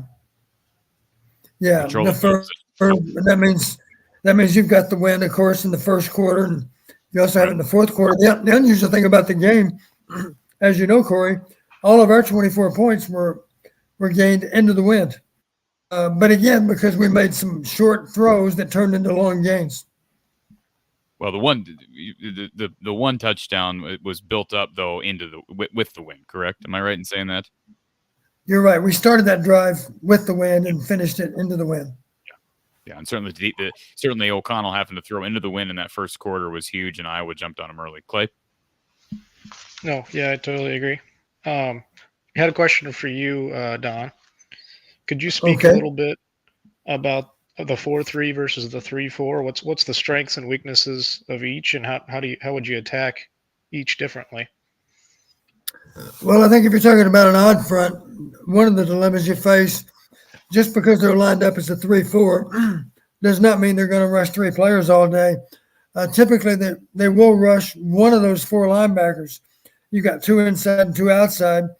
And on average, at least one of them's coming on any and every play. In rare cases, of course, they may only rush three, but in general, they do rush four or five, or in rare cases, six. But the problem you face against an odd front is it's difficult for you to know who the fourth rusher is. And if you guess wrong, you've got an offensive tackle that's blocking no one because the guy who was prepared to block is not even rushing. And when you guess wrong, that means that your back is not likely to get out because he's got a blocking assignment. In other words, most people do not want to fan their tackles on those outside linebackers simply because that means that the center doesn't have help. Versus the nose guard, of course, you'd like for the center to know I've got help either from the left guard or the right guard, depending on the call. So, you got to have it on center before you want to not give him help. It's hard to snap the ball and it's a good nose guard without any help. And maybe last year's center could do it, but we certainly wouldn't want to try that with the center we have right now. That wouldn't be fair to him because he simply wouldn't be – he'd be operating at a disadvantage. I'll say that. You'd be foolish to use what we call fan protection. In other words, the guards are taking pass sets to block those guys lined up over the tackles, and the tackles are taking pass sets to block those edge rushers, those overhang rushers, those outside linebackers. Hope that makes sense. Yeah, kind of. Would you say the 3-4 is good against O-lines that are inexperienced? I would say so, yes. It creates more – you're probably going to run into more assignment errors versus an odd front than an even front. The even front is pretty obvious. Those five offensive linemen, their fundamental job is to block those four down guys on all passes. And then to go one step further, the center again has help from one guard or the other.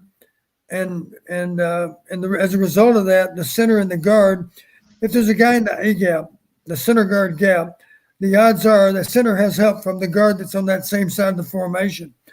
But it's not as if those two are going to just worry about accounting for that one down guy, that nose tackle.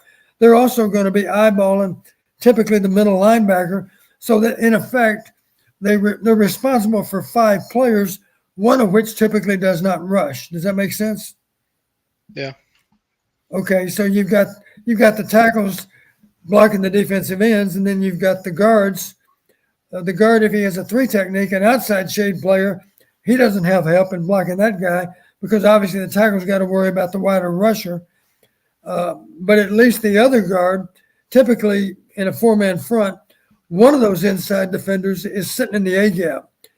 He's A-gap responsible. He's lined up between the center and a guard, and that's the guy that the center and the guard will work on in tandem.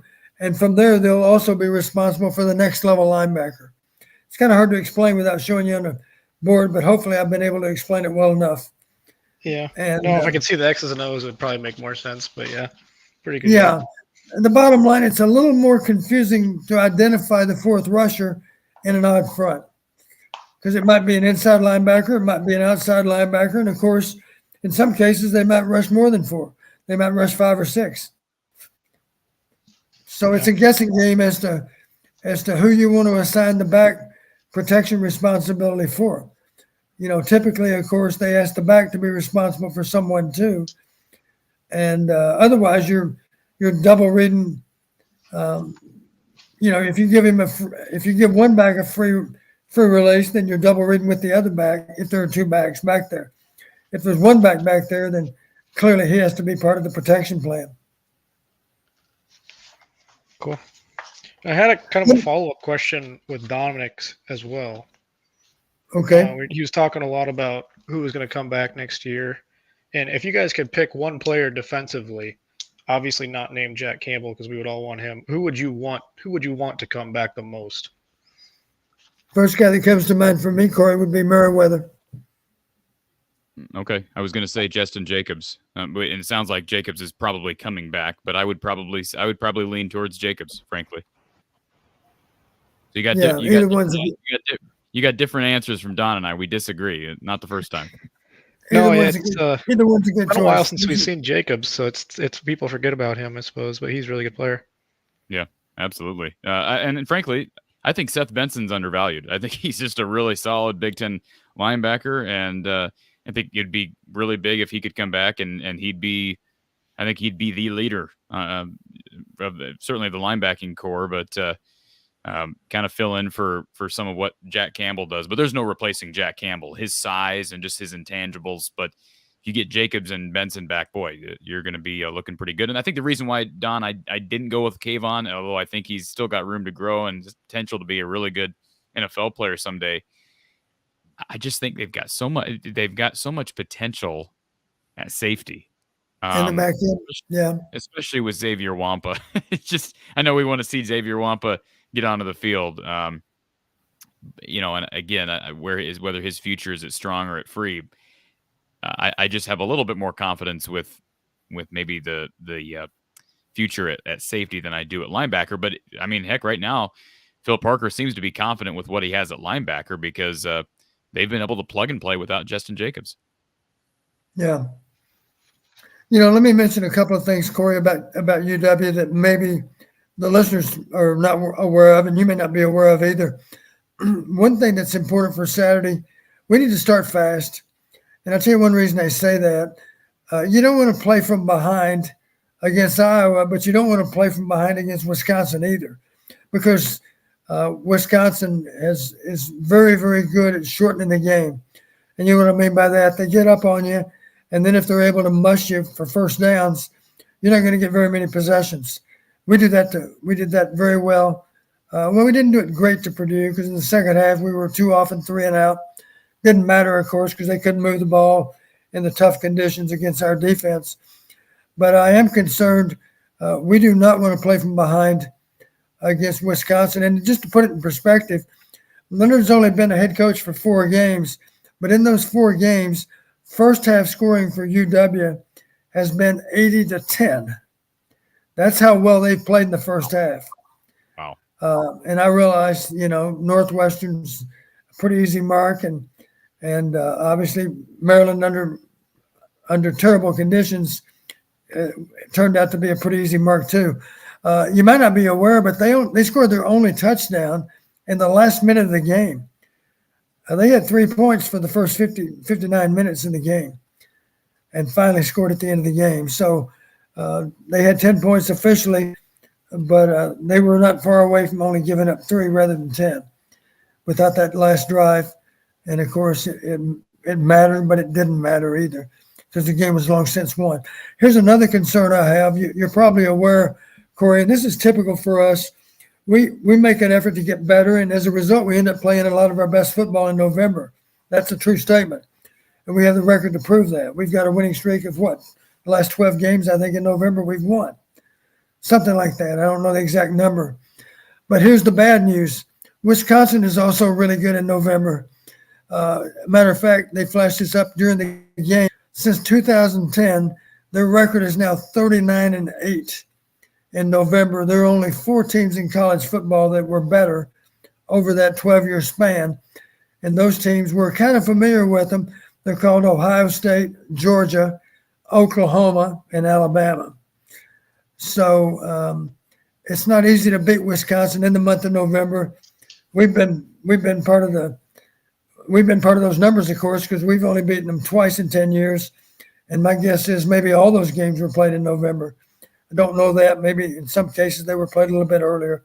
But in general, we played that series later in our schedule. Yeah, not to burst your bubble on the whole November thing, Don, but last year in November, they played Northwestern, Illinois, Nebraska, and Minnesota at home. So sure. They have not played Murderers. Illinois was not the team they are this year. They have not played Murderers Row. And then, of course, in 2020, we understand Wisconsin was down. But I get what you're saying. You're right. I mean, they have won those games. They deserve credit for that.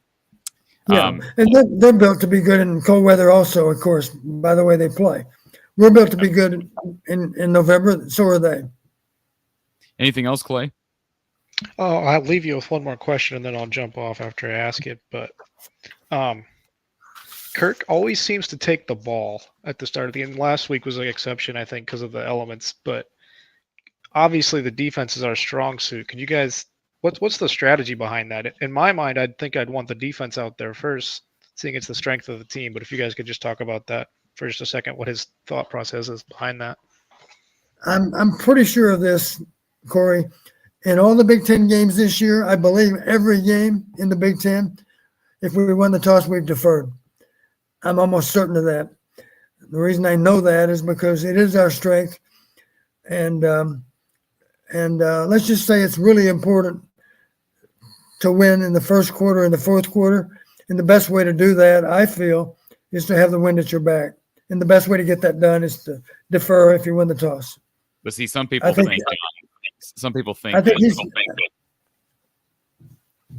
I know what you're going to say. You end up with one extra possession in the first quarter, but let's not forget that we do have a pretty good defense that's going to make it hard on you to be able to move the ball down the field anyway. Not to mention if the wind's at their back, you're going to have to punt into a pretty strong wind, and you're going to give them a short field. So they maybe have one last possession, but they also have an advantage in terms of field position in the first quarter. What I was going to say, Don, is that am I hearing an echo? Might we have somebody on hold here? Okay, no, I don't see anybody on hold. What I was going to say, Don, is that it does seem like some fans think that you should take the ball back if your offense is your better unit, simply because you get the ball first and that's your better unit. There's more involved with this, right? I mean, we're talking about wind. We're talking about when you're getting the ball, certainly the analytics that you've brought up about first quarter scoring and how those factor in. So there is more involved than just, well, the offense is your better position or your better unit, your defense is your better unit. That's where you should start. Am I right in saying that? I mean, Saturday was obvious. Regardless, if you're Purdue, if Purdue had won the toss, their better unit was offense. But Don, would you or would you not have advocated for them to defer as well? I would have expected that Purdue would also defer. Exactly. Because the win was that much of a factor. Correct. So there is, my point is there is much more involved than just which is the better unit. And I think that was clearly the reason. I was standing there in the stands on Saturday, Don, and I was about ready to, well, I wasn't going to leave the stadium, but if Kirk had not deferred to start the game on Saturday, I'd have dropped dead, Don. I really believe that I would have. Well, I'm not so sure that the stadium might not have fallen down if Kirk would have taken the ball to start the game. All right, we've got Austin on hold. We're going to get to Austin here in just a second. Danimal wants to know our predictions on what running backs leave after this season. That's so hard to predict, Don. But Jazz Patterson got his first carries of the season. It sounded like the two Williams backs were a little bit banged up on Saturday. That may have had something to do with why they had less carries. But Gavin Williams has had a down year. In fact, Erica brings that up. She says she thinks that Gavin hasn't done as well as expected. He probably realizes it too, which is why I think he may hit the portal. The other thing about it, Don, again, this may be injury related, and it's not on the depth chart, so we'll see what happens against Wisconsin. But you'll notice that it was not Gavin Williams back there with Kaleb Johnson on kickoffs on Saturday. It was Xavier Wampa. So again, is that injury related or not? But it is hard to predict who leaves and who stays. I would have a hard time seeing Iowa retaining every back on the roster and then adding, the kid they just. Well, he haven't signed him yet, but the kid that just committed the other day, whose name escapes me. I have a feeling somebody will leave, Don. Yeah, I wouldn't be surprised. This transfer portal's really made a mess of college football, in my mind. To me, the real success we had is we had players in the program for 4 or 5 years. They really became a family. You had great continuity from one year to the next because you always had guys waiting in the wings to take over a more prominent role the next year. So you just kept that pipeline coming. All Country Boy says he's got tickets to Wisconsin for Corey.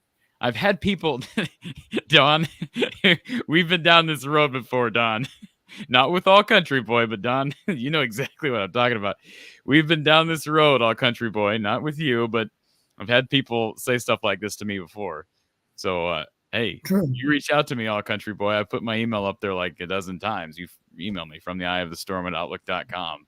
And, but do appreciate it. And by the way, All Country Boy also said that if Kaleb Johnson runs for 1,800 plus yards in 13 games, that he's going to donate $1,000 to the show.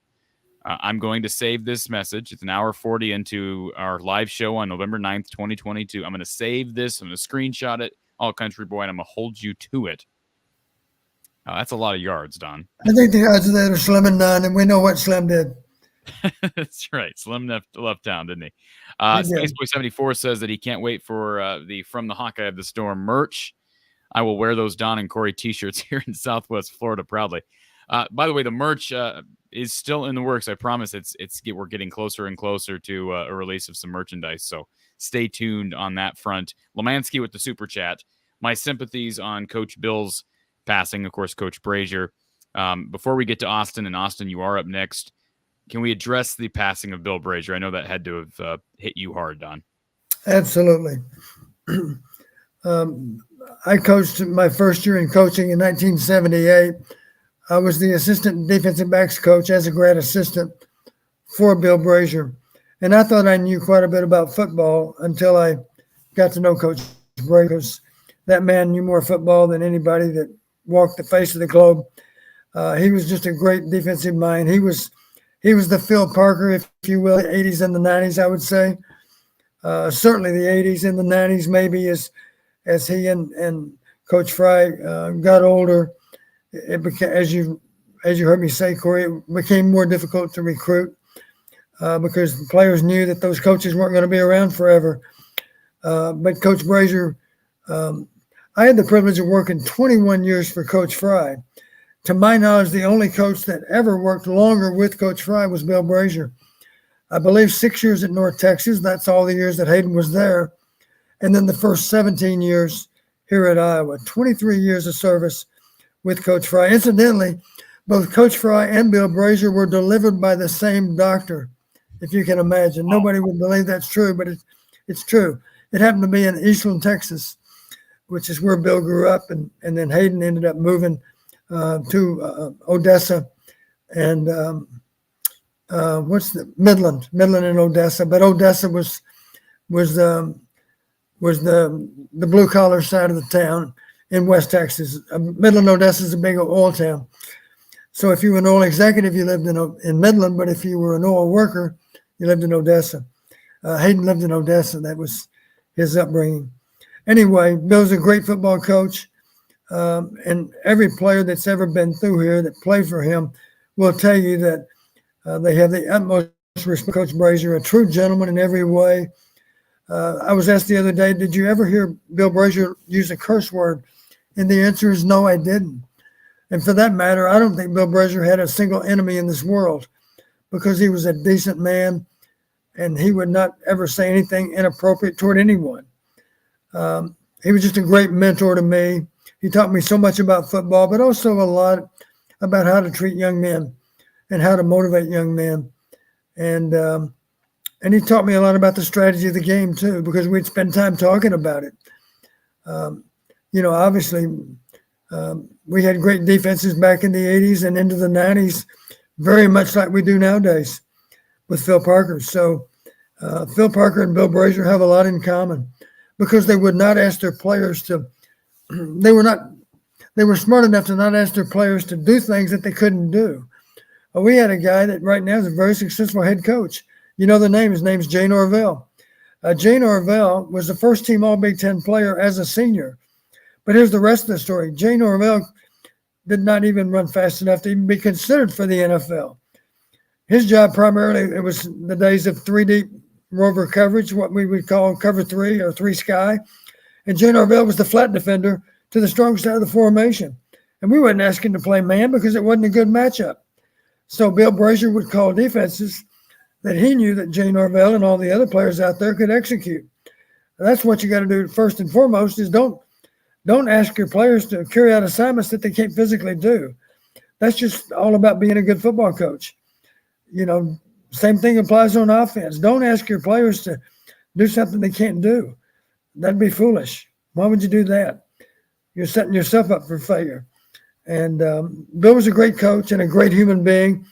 And all those players, I wish you could all hear from Bobby Stoops or Dan McCarney or who else comes to mind? Barry Alvarez. These are all coaches that accomplished great things as a head coach. And they would all tell you they learned so much from Bill Brashier, the defensive coordinator at Iowa, when they were at Iowa. All right, let's go ahead and get to Austin, who's been waiting on hold. Austin, welcome back to the show. Howdy. I do apologize. I missed the first half. I didn't know y'all were starting at 8 today, but so I apologize if I get into a little bit that's already been covered. It's okay. Yeah, we kind of threw a curveball. Don's got to get to bed early. The listeners should know better than that. Well, if you recall, usually when I do get off the phone, I say, okay, I'm going to bed, and I'll catch the rest in the morning. I'm usually the one going to bed early, so 8 o'clock. My guess is you have to get up earlier than I do. Probably not. I just like sleeping.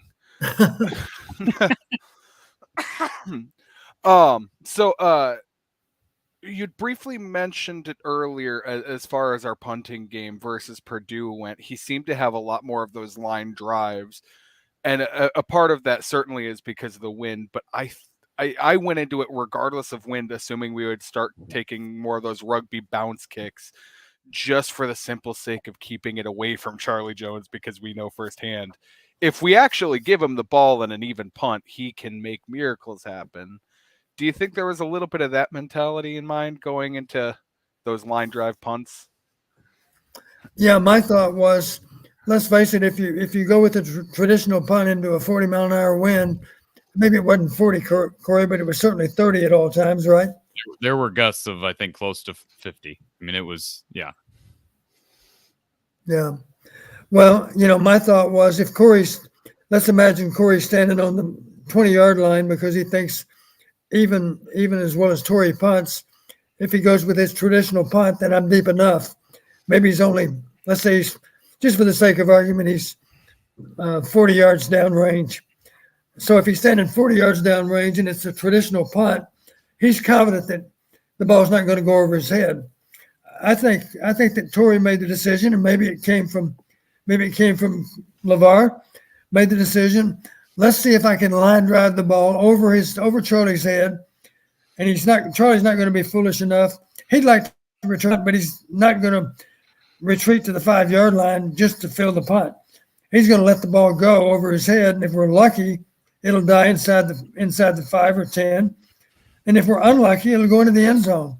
And all they get to do is bring it back to the 20. I think that was our philosophy with some of those line drive punts into the wind. I don't know that for a fact. That's just my perception of what happened. And I think they were thinking, let's not get the ball hung up in the wind because it's going to end up, even with Tory's strong leg, it's going to end up being a 35-yard punt. And we don't need that. We need to try to gain more field position by even accepting the touchback. As I mentioned, I think we had a 68 or 70-yard punt with the wind, and people would say, well, too bad it's only a touchback. Well, it's still a net of 48 or 50. That's a good net punt. I remember from that 70, it bounced all the way back to the wall. That could have been an 80-yard punt if it weren't for that end zone. Sure. Next point. Last week I had called in and I had some kind of stats comparing our yardage compared to the opposing team's yardage given, if that makes sense. Okay. Per game. And last week, or as of last week, we only had one game that we went over, our offensive yardage compared to the other opposing team's average, and that had been Michigan, which I believe Corey was of the opinion, and a lot of that came from the garbage time at the end of the game. Correct. So as far as an all-out honest game, if we're using that kind of philosophy, this is the first game of our season that we have gone over the opposing team's yardage allowed. Going into this, Purdue had only averaged out at 353 yards, and we just managed to squeak over it at 376. Just managed to squeak over it. So I feel a little bit vindicated, Corey, if you recall, like 3 weeks ago, at some point, I called in and I made the comment. I do think when we make the analogy, having the horses in the barn that we just didn't, or horses in the stable that we just didn't have the horses in the stable. I do think we've got the individuals there that we need. But up until this game, and still not entirely including this game, I don't think our team was meshing well. I don't think they were getting to their peak performance, if that makes sense. And I think this game being our first step forward past the average line anyway, I'm hoping that will continue. Well, go ahead. Just like I said last week, Austin, after the Northwestern game, that I needed to see it against Purdue to start becoming a believer.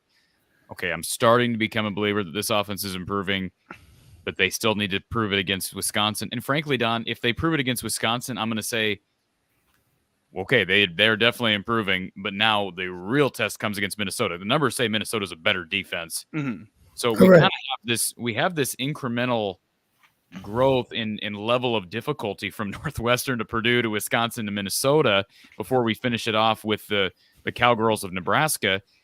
I think it's an excellent opportunity for sorry to take a shot at the Huskers there, but an excellent opportunity for improvement kind of steadily, right? And they obviously went up against a lot of top 10 defenses early. We've talked about Iowa State and Michigan and Ohio State, Illinois. Those are all excellent defenses. And frankly, South Dakota State doesn't look too shabby right now either, albeit an FCS team. So, Don, just your thoughts on the offense in general.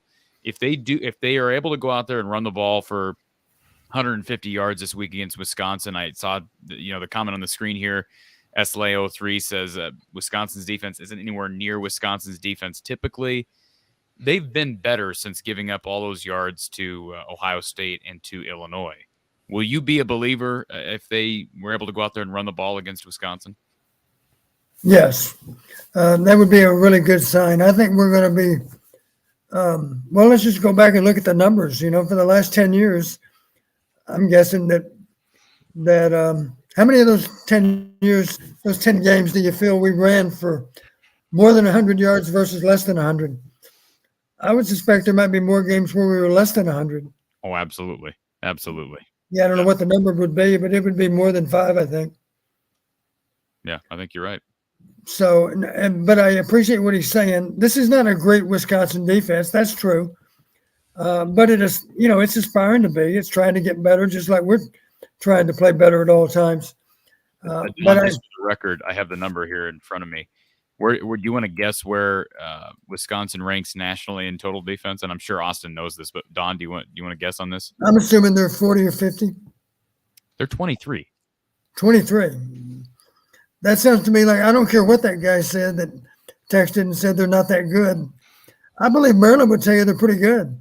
Think about this. Maryland didn't come anywhere near their average for the game. That's a good sign of a defense. If the other team puts up less yardage than what they've been earning against other teams, that's an indication you're a good defense. I wonder how often our defense has allowed fewer yards than what the opposing offense had been averaging before they played us. I would say often. Well, I would now bet I've got to just go about back. every weekend. Well, now I've got to go pull that stat up for next week. That'd be a good one to look up. I do think the big difference maker in this last game versus Purdue, I think our offensive line is starting to get the timing together. That said, I every once in a while I'm seeing a little bit of a jump that I'm worried we're going to get a penalty on, where it seems like the ball's coming out just a moment late behind our line. And I'm not sure if that's just something with I don't remember our snapper's name, our center's name, but I'm not sure. I'm still seeing that. That's been a consistent thing this entire year, and it worries me every game. Is that something you're still seeing too, or is that? The other thing that concerns me a little bit, you'll notice sometimes that Spencer seems to have to extend a little bit just to be sure he controls the snap. Have you seen that a few times? Absolutely. Yeah, and then it just all ties into the center. It's a new center, and he's just not putting the ball back as far as we'd like for him to. And as a result, you see Spencer sometimes has to extend just to be able to control the ball. In other words, the ball's coming up a little bit short. So that's a concern. Thankfully, none of them have gone on the ground yet, but I give Spencer credit for being able to still control the ball. If he had smaller hands, he wouldn't be able to do it because the ball sometimes has come up a little bit short compared to where the quarterback's hands are positioned. That may sound simple, but that's the kind of thing you practice it every day in pre-practice. You simply warm up by taking snaps, and the ball has to come up. Your goal, of course, is if there's 800 plays in a season, the ball comes up consistently on all 800 of them. That's what you're looking for. Absolutely. And I do have two more stats I wanted to run by you, although, Coach, you already said one of them. We are 12 for 12 of our last November games. That was 12 in a row. The last stat, and I apologize if it's already been mentioned, at this point in time, Charlie Jones is 0 for 3 in the Iowa versus Purdue games. So Charlie's the problem. You just don't want to have Charlie Jones on your team. That's exactly it. That's exactly it. I recall last year, Don, he put Iowa in position on like 2 or 3 punt returns, and Iowa still couldn't get into the end zone. Yeah. So anyways, go ahead, Austin. Yeah. Oh no, that was the last one. I just thought that was kind of a fun little jab. There you go. All right, Austin. Appreciate the phone call as always, sir. Yep. You have a good night. You too. Good calls here this evening, Don. It took a while for the callers to jump on here with us, but it's been good. And we've got a caller here waiting on hold. Melissa says, a great show. Thank you, Melissa. Appreciate that. And Alaska Huff. Appreciate Alaska becoming our newest premium. Is that a first name? I guess. Maybe Huff is a city in Alaska. It's kind of a cool first name, Don. If it's really It is. I've never known anyone by the name of Alaska.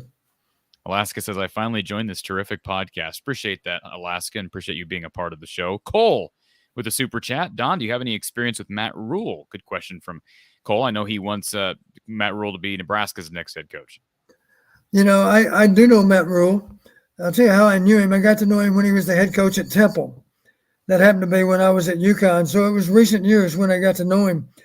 I also got to know him because most of my family are Baylor alums. And I have a cousin that's just 1 year younger than I am that is a major contributor, I'd say, at Baylor, and knows the coaches really well. And I've got a lot of respect for Matt Rhule. I know that the NFL thing didn't go great, but that does not mean he's not an outstanding coach. If you could hire Matt Rhule, I would say that's an excellent hire. And he's a really fine man that is an outstanding football coach. Dependent Fanatic says, why don't punters kick it out of bounds more coffin corner style? Good question, Don. Do you have any idea on that? I know you're not a special teams guru. Well, I do have a story for you about that. We were playing Tennessee in the Peach Bowl in 1982, and they happened to have a punt returner by the name of Willie Gault. He ran in the Olympic Games as a trackster. He was he a Bears? Did he end up with the Bears? He played with the Bears, as I recall. I don't know where else he played, but he was a great athlete. It was really, really dangerous as a returner. And going into that game, we had a punter that was pretty good then too, by the name of Reggie. Remember Reggie? Yeah. Reggie still has the NCAA record of 49.8. And Hayden told Reggie that day, he said, Reggie, I don't want Willie Gault to field a single punt the entire game. And if you could go back and pull up that 1982 video, every punt went off the field. Now, it cost Reggie a few yards on his punting average, but it didn't matter because it eliminated the possibility of Willie Gault returning a punt. That's the truth. Every punt went out of bounds, and we won the bowl game against a really talented Tennessee team. One reason we won it is because Willie Gault was not able to field a punt the entire day. All right, before we get to our next caller who's been on hold, want to give another shout out to Brad Van Meter and his team down on Fleur Drive in Des Moines. They will serve your insurance needs. Again, call them for a quote, 515-256-6480, 515-256-6480. They spend countless hours taking care of their customers and meeting annually to review coverages. Any needs, personal changes that need to be made, auto, home, renters, business, life insurance, all of the above. They're part of the biggest auto insurance company in the nation. Again, call Brad Van Meter and his team down on Fleur Drive in Des Moines. All right, let's get to our next caller. Faith is on hold. Faith, welcome to the show. Okay, I live in the one state, in the one city you would never find a Big Ten Iowa Hawkeye fan. Los Angeles, California. Well, I was going to... We have a few out there. I was going to tell you, Faith, before you said that. I was going to say that I knew that because, let's see, you said that. You said in the comment here, you said sending a wave to the kids at the said Family Children's Hospital from L.A. So I already knew that before you just said it, Faith.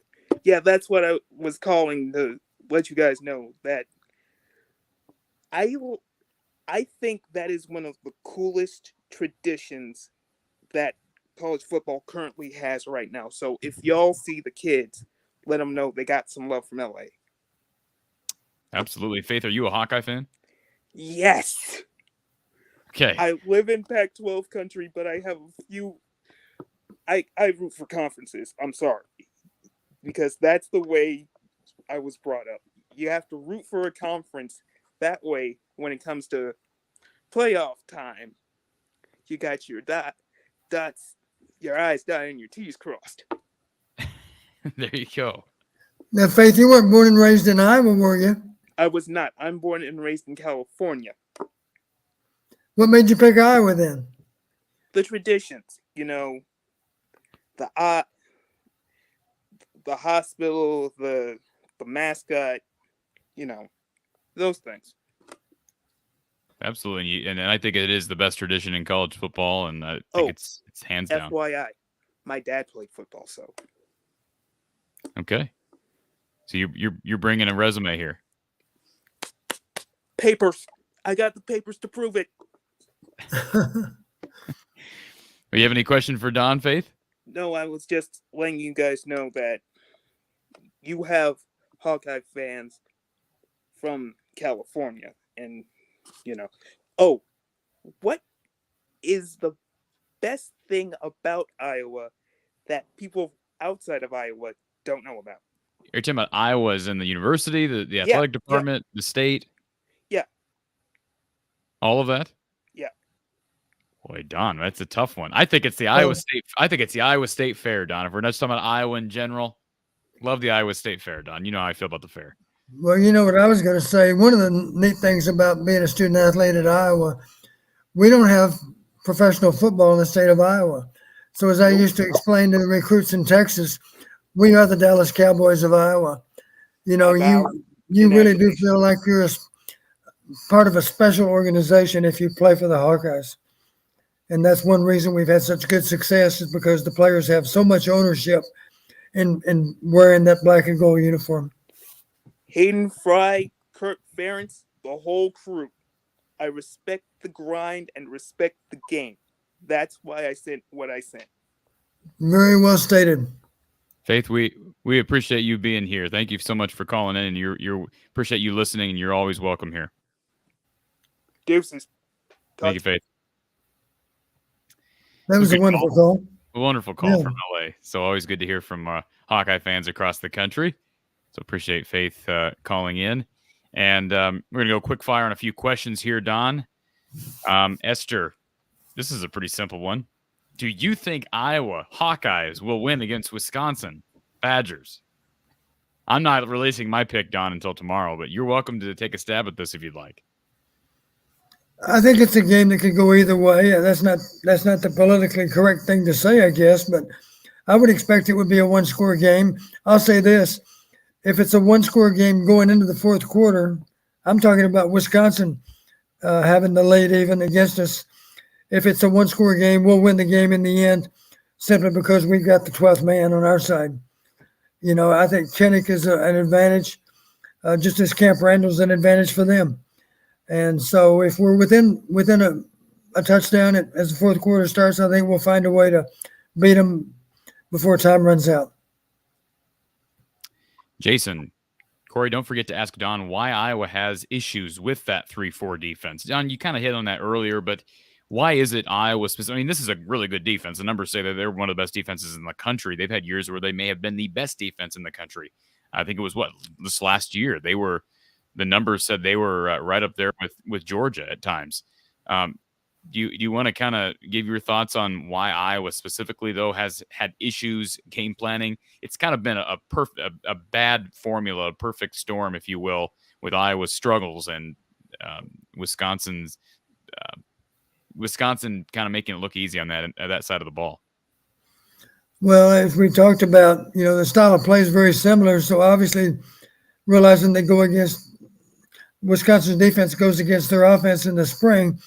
They have a pretty good idea of how to defend their own offense because they practice against them, and there have been any number of similarities. I think they run more gap schemes than we do, but still, fundamentals are still similar. More two-back offense than the average Big Ten team. They play with a fullback. We like to play with a fullback too. So I just think they match up pretty well against us, and our style of play is similar. And the problem we've run into is, as well as we do it, and we certainly know how to play that way, that type of game, it happens to be the same type of game that they like to play. And I guess you'd have to grudgingly admit maybe some years they can do it even better than we can. And that's where a lot of those losses have come in is they simply kind of beat us at our own game. But our game is similar to their game. So it's really the offenses kind of mirror each other quite a bit. And so the team that has the edge, it could show up a lot of places. One problem is that, I think you run into a few more assignment errors when you're going against an odd front as Wisconsin plays. Maybe that contributes to their success some. But let's not think it's just all about X's and O's. It's also about those guys that are playing the game. And we have a great defensive coordinator. But guess what? Wisconsin does too. They've got a great defensive coordinator as well. So both those coaches are going to make good adjustments as the game plays out. And for that reason, it's going to be difficult for either offense to move the ball with great consistency against the other defense. Eric says, was Kaleb a 3-star in recruiting? I think by some services, Eric, he was a low 4-star. Others had him as a high 3-star. I know Jazz Patterson star. I think Kaleb may have been rivals. Started out as a 3-star, moved up to 4-star status. Jazz Patterson, the opposite, started out as a 4-star, down to 3-star status. But Don, when they signed, we've had conversations about this. This is one of my favorite running back classes ever, and that I can remember. And just out of high school, I know it's hard to evaluate these kids until they, get to the Big Ten level, but neither one of these guys enrolled early. And yes, I understand it's easier for running backs to play as freshmen than, say, a quarterback or even a tight end. But I'll tell you, Kaleb has lived up to the hype, and the fact that Jazz Patterson played on Saturday, I don't know how many games he's played in. I don't think he had a carry until Saturday. I'm sure they're trying to preserve his red shirt, so they're not going to burn it with 5 games, I wouldn't think. But they're obviously confident in both of those guys right now, and that's good to see. And Pugmaster, piggybacking on that, Pugmaster says, anyone know the actual height of Kaleb Johnson? I've seen 6'2" to 6'1" to 6 foot. He looks 6'2" to me. My guess is he's kind of somewhere in between. But regardless, 6'1" or 6'2", Don, that's a tall back. It's Braylon Allen-esque. I'm guessing he's no more than 6'1". And like you say, he doesn't need to be 6'2" as far as I'm concerned. He's plenty tall. He's got good stride length, and that comes into play in the open field, and that gives him a chance to make some long runs. He's tall enough. He can carry plenty of weight. Over time, he's going to gain a little bit of weight. I shouldn't call it weight. He's going to gain a little bit of muscle over these next few years, and that's going to make him even more effective because he'll be growing into a newer and improved body than what he has right now even. Space Boy says, if Spencer comes back next year, Don doesn't shave all season. Wow. I'm not going to make that commitment. So you're not sold that he's leaving, right? Because if you were sold that he's leaving, you'd be fine with saying that. You'd grow a mullet if you had to. Well, you bring up a pretty good point, Corey. If we try to bring in a quarterback from a transfer standpoint, somebody that is a bona fide starter at some other school, that would be an indication, Spencer, that we certainly don't want him back. But if we can't land one of those guys, isn't it entirely possible that Spencer's told by our coaches, we understand that you'd like to move on, but will you at least consider, if we're not able to land one of these transfers, will you at least consider coming back? And I wouldn't be surprised if he might agree to that. It's not possible. It's probable. I think the key is what is Iowa's attitude towards looking for a quarterback in the portal? Are we looking for a guy who's coming in from the FCS that, Cam Ward's a good example, but Cam Ward came from the FCS at Incarnate Word and was wanted by a bunch of schools. I mean, he's at Wazoo for Pete's sake. He went straight from the FCS to a Power 5 and he's starting and is had a good year. Is that what Kirk wants to do? Does he want to go for someone they've recruited in the past? Connor Bazelak was a guy they recruited last year who's had a decent year at Indiana, but Indiana's just not a very good football team right now. Or do you go after a guy within the conference like Adrian Martinez?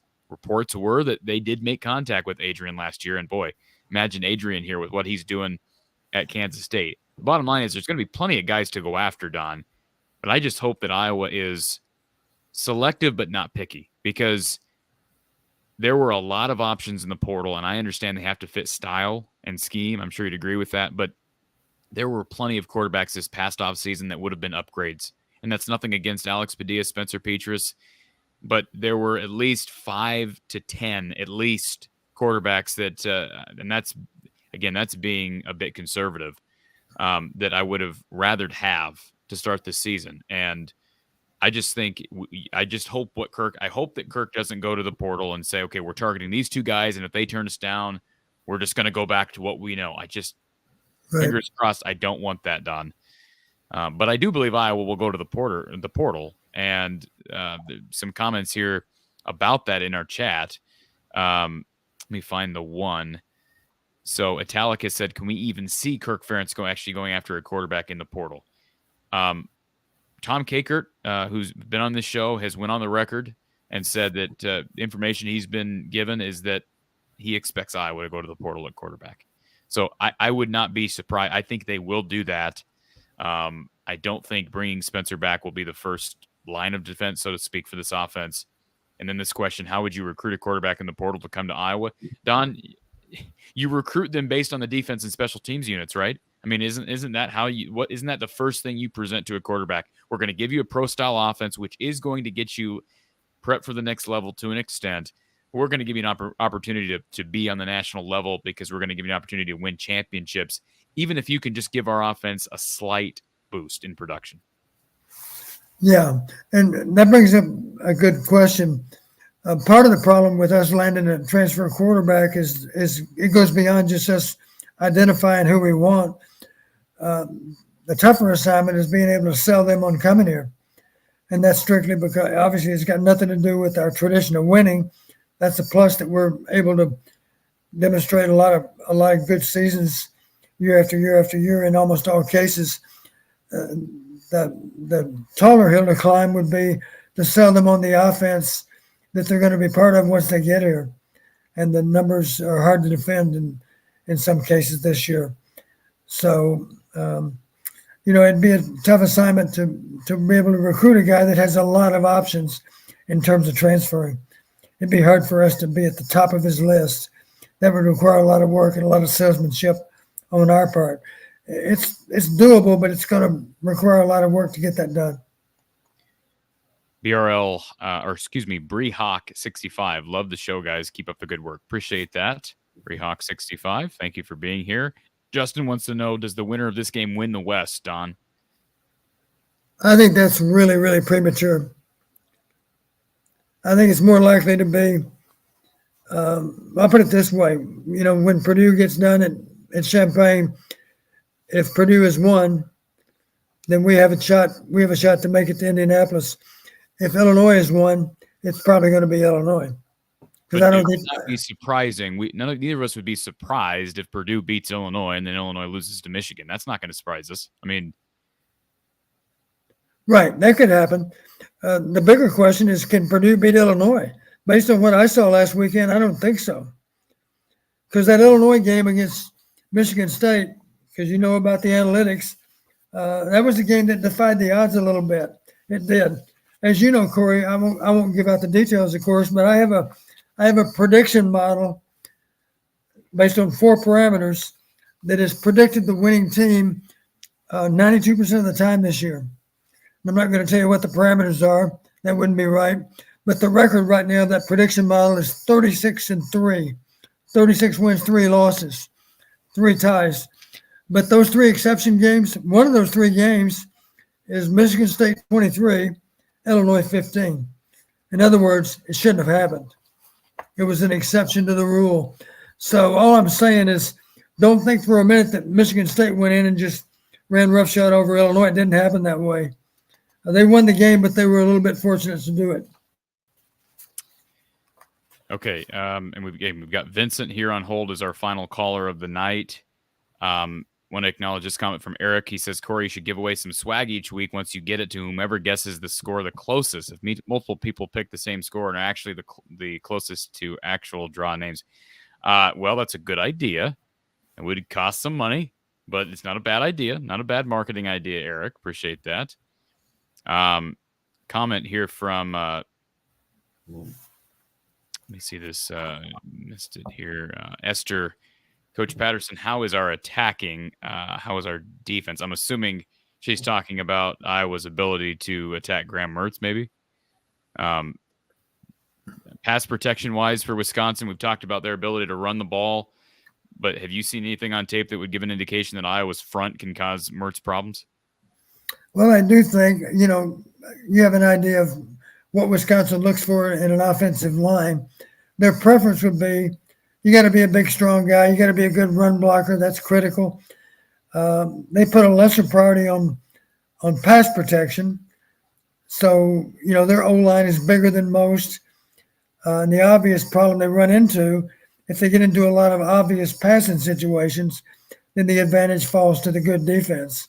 So if we can force them to be behind the chains, force them into 3rd down and long, I like our chances for sure of being able to win versus their pass protection. Because let's face it, we're a good pass rushing team, above average for sure. The challenge for us, though, is to be sure it's 3rd and long and not 3rd and short.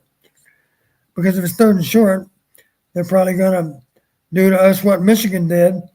And let's think back. Michigan, we just had a hard time getting off the field against Michigan because they routinely got into 3rd and short, and they routinely converted on 3rd and short.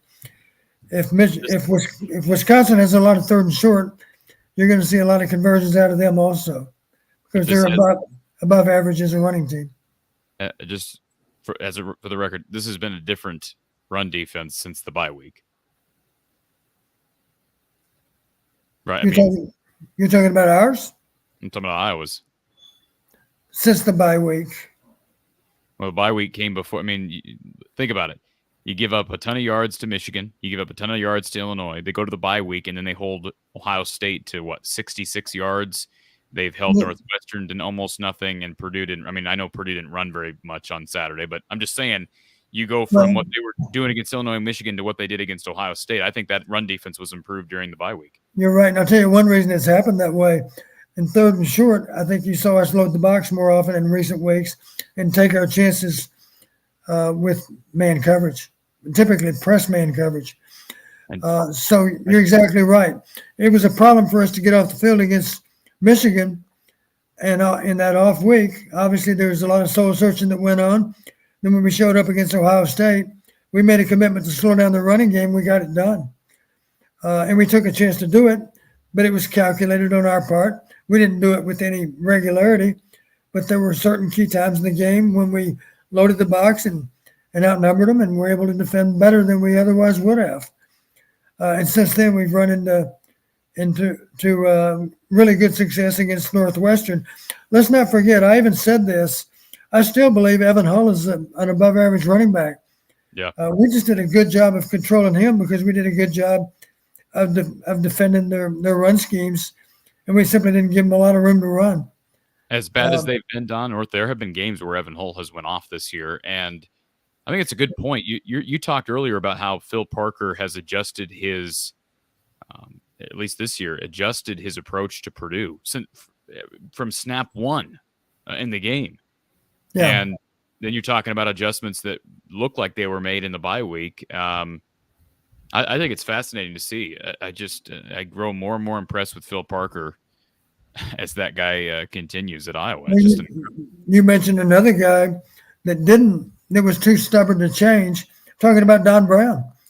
Don Brown, I think, kind of wore out his welcome with a lot of man defense because I think I don't know exactly what the Michigan fans would know more, but my suspicion is he kind of wore out his welcome with how he played defense. That's why Coach Harbaugh made a change.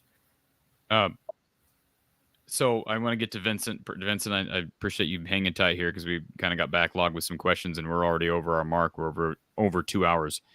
But Eric says that Don should read bedtime stories. He should record a bedtime stories podcast. Would be a nice soothing way to relax before hitting the pillow. Don, I had somebody a couple weeks ago tell me that I should be reading books on Audible. You know, like these books on tape. Yeah. So I'll tell you what. I'll make a deal with you. If we can, if you will start recording bedtime stories for a podcast, I will be happy to host that podcast on my platform, and I'll also look into reading books on Audible. So we both have an obligation here. When you're ready to fulfill your end of it, I'll fulfill mine. Oh boy, that's a commitment I'm not quite ready to make. We'll have to ask your daughter how you were at reading bedtime stories. Did you read bedtime stories as a father? No, in my defense, I wasn't home when she went to sleep a lot because I was at the office working. But I will tell you this. I don't think Brooke would mind me mentioning this at all.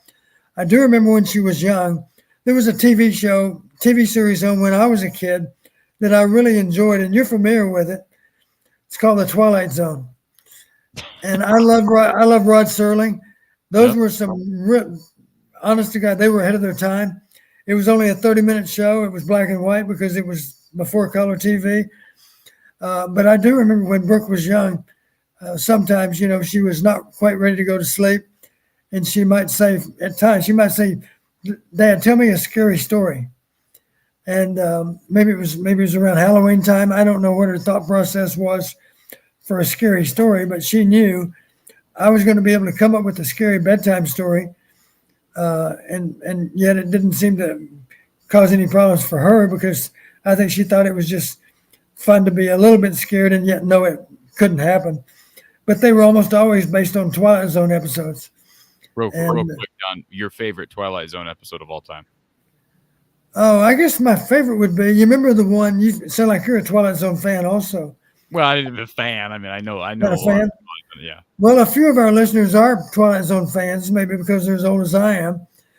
There was one where it would happen in, I believe the setting was in New England, and it was a winter night, and this highway patrolman came in into this diner, and somebody had made a phone call about some unexplainable lights, and there was a question, there was a suggestion maybe it was an unidentified flying object, and here's the highway patrolman that came in this diner, looking for any leads on the possibility of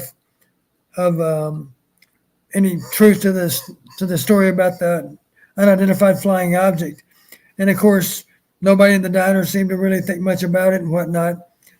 And the highway patrolman was talking to the server there in the diner, and then the highway patrolman left, and then there's a conversation between a customer and the server, and then the server in the diner takes off his little, how you have those little caps they wear in like an ice cream place, whatnot, a diner. He pulls off the cap that he was wearing, and right there in the middle of his forehead is a third eye. And he was clearly an alien. And he was an alien posing as a server in a diner. So that was a pretty clever story, I thought. So the beauty is in the eye of the beholder. I'll just say, I don't want to go off on a Twilight Zone rant, but it was of course, where the woman is got the wrappings around her face, right? And the whole show they don't show the doctors, and right. then they imply that she's ugly, right? And then she gets the wrappings taken off, and she's beautiful, and everybody else is ugly. That's one. The reason that they didn't think that she looked right is because all the other people were ugly, right? They all had ugly noses and whatnot. She's this gorgeous woman. And then there's of course the probably my favorite is the giant woman, right? You have the little spaceship with the aliens that come on, and you think these are tiny little people attacking this woman. You find out, and at the very end, the camera pans over, and this spaceship has what? U.S. U.S. Yeah, it was a real spaceship, and then the woman was a giant rather than the spaceship being tiny. Little Americans that were getting destroyed by this huge woman out in the middle of nowhere on some planet. So yeah, Rod Serling was a great writer. He had a great sense of imagination. And truthfully, he would have been a good game planner himself, wouldn't he? If he chose football, because he had a lot of imagination. I'll say this too, real quick, and then we'll get back to football. Yeah, I don't think you can talk Twilight Zone without bringing up the Nightmare at 10,000 feet. Right? Yep, that's an episode I'm familiar with. Absolutely. So, anyways, and they remade that, by the way, with John Lithgow, and it was not the same years later. Okay, let's get to Vincent, who's been waiting patiently on hold. Vincent, welcome back to the show, and I'm glad you were able to join right when we were talking about the Twilight Zone. Gentlemen, thank you for having me. I wanted to ask Don real quick. I know he said that based off of his parameters, he has a winning percentage of, you said 92 to 93%, right? It's 92 right now. And last year, just to give you an idea, looking at the entire 64-game season, based on these four parameters, a year ago, the record was 56 wins and 3 losses. That's 95% win. So that's how accurate it was a year ago. It was 95%. Right now it's running at 92%. So it doesn't guarantee a win, but it almost does. I've got my pen and paper. What are those 4 parameters again, real quick, Don? You'd have to shoot me. You could torture me and I still wouldn't give them up. No, I had to. Incidentally, let me tease you a little bit here. Believe it or not, right now, this season, we've had 42 games. And right now, one parameter predicts the winner 91% of the time. I'm not going to tell you what that parameter is either. But obviously, if you win that parameter, there's a great chance that you won The record right now is 30 wins and 3 losses. You better be careful because otherwise somebody from Vegas is going to be hitting you up pretty quick. Well, nobody's going to be able to figure out what it is. It's not what you would expect. I don't think anybody would be able to guess it. If you only had one guess, I'm confident you wouldn't be able to guess it. No. I have nowhere near your expertise. One thing I didn't want to piggyback on, and I know both of you two had mentioned was, pardon me, was the game plan or just the, I guess, kind of the genius of Phil Parker being able to adjust his scheme that he runs based off of the opponent that he's facing in Purdue. I just share the same opinion as you guys. I just thought he did a really good job of making adjustments to fit or to better put his players in positions to make plays or make stops on Saturday when it came to Purdue, because they've been a thorn in our side. So just, again, piggyback on what you guys were saying. But my question, I know, Corey, you and I have kind of talked about this in past shows, but I wanted to ask Don, at the end of the season, or maybe not at the end of the season, at the start of the 2023 season, are we looking at Brian Ferentz as an OC? As an OC or the OC? The OC. Is he still our offensive coordinator to begin 2023? And I say that because I'm sure people are saying the same thing. People are thinking the same thing. We've had a couple good weeks in a row where you've seen, some marked improvement, not only with the O-line, but also with the offense. And you can tell Brian is trying to just not change, but just do things to help move the ball. So is this kind of a mask to, hey, come 2023, we're still going to have Brian there? Do you guys think he's still there? Don, I'll let you answer it, and then I want to give my kind of explanation of how I feel in the whole situation. Well, I'd say this: if we finish 9-4, 8-5, I don't think we'll have any changes. I agree. So it just depends on how we finish the season. If we worst case scenario, of course, we've got 5 wins right now. Kind of hard to imagine we're not going to get to 6 at least. We certainly have a chance to get to 8, but it's hard for me to believe there's no way we're going to lose these next 3 games. So the only question is, do we win 1, 2, or 3 of them? If we win only 1, we're 6-6, and then we have a chance to have a winning season, but we also have a chance to have a losing season with that bowl game. So if it's a winning season, I don't know that there'll be any changes made. If it's a losing season, I suspect there will. But what do I know? I don't have any ideas as to what might happen next. But again, I think it depends on how we finish the season. If we can continue to show improvement, then there'll be a compelling argument, more of an argument, I'll say it that way, not compelling maybe, but there'll be a better argument to not make changes. Let me just say, go ahead. The person who's going to argue it is going to be Kirk and Right. Kirk Home. That's Vincent. That's how I feel. That is the situation. You're not going to have anybody. I don't believe anybody who's reasonable and objective, unless this offense is not going to go from being one of the worst in the country to being one of the best. It's just not going to. Brian has built up too much grief, too much instability on offense, lack of production in his resume. It would take far too long to, at least for me, and I think we're a lot of people, a lot of fans, to make up for what has been done there. So Don said earlier in the show that he thinks Brian has the ability to build his trust back. Brian's not going to build my trust back in 5 games. He's not going to. That's how I feel. But here's the fear that a lot of fans have, and you know this, Vincent, is if this team does enough to where it's 7-5, 8-4, and the offense gets marginally better, right? And right now they've gotten better. They're still, despite all the hype around all this, the defense over these past 2 weeks, when you still combine it with the year as a whole, do you want to know where they rank in total offense, even with the Northwestern and Purdue performances? I do, because I don't know where they are now. They're 129 out of 131. Lower. So that's not going to move up much. My point is, No. My point is, I think some fans, and I understand it, as much as I have respect for Kirk still, and I've said to you, Vincent, I don't believe he should be fired. I'm not calling for that, but Right. I think that the fear is that the team achieves enough, the offense improves slightly, and the team achieves enough, whether that's what Don said at 6-6 or 7-5, or maybe it's 7-6 or 8-5, they do enough to where it quiets the voices of the people that matter, right? The fans, specifically the big donors, it quiets them enough to where they're not going to pull out the big dollars. The fans will still show up in the fall because they love tailgating. They love the Iowa experience in the fall, kind of like this past season. Fans were upset when Brian was promoted to being QB's coach, and yet they still sold out in July.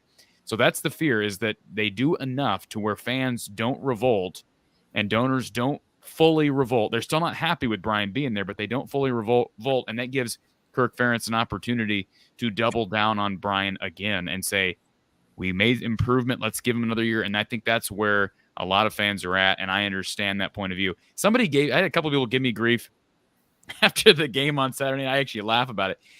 Somebody said, did you really wear a scarlet and gray sweatshirt to the Iowa game on Saturday in West Lafayette? And the answer is, yes, I did. It was not because I'm rooting for anybody else. Last time I checked, Purdue doesn't wear scarlet and gray. Okay. But, I'm there as a fan, but I'm also there as someone who hosts this show, and I try to be somewhat objective. It's got nothing to do with me rooting against Iowa, but I do understand some fans out there who may be fighting between wanting Iowa to win because you're an Iowa fan, and yet understanding the situation and realizing the long-term benefit for Iowa, in some people's minds, is for Iowa to fail this year as miserably as possible in order for changes to be made. I'm not saying I agree with that, but Vincent, that's how some people feel.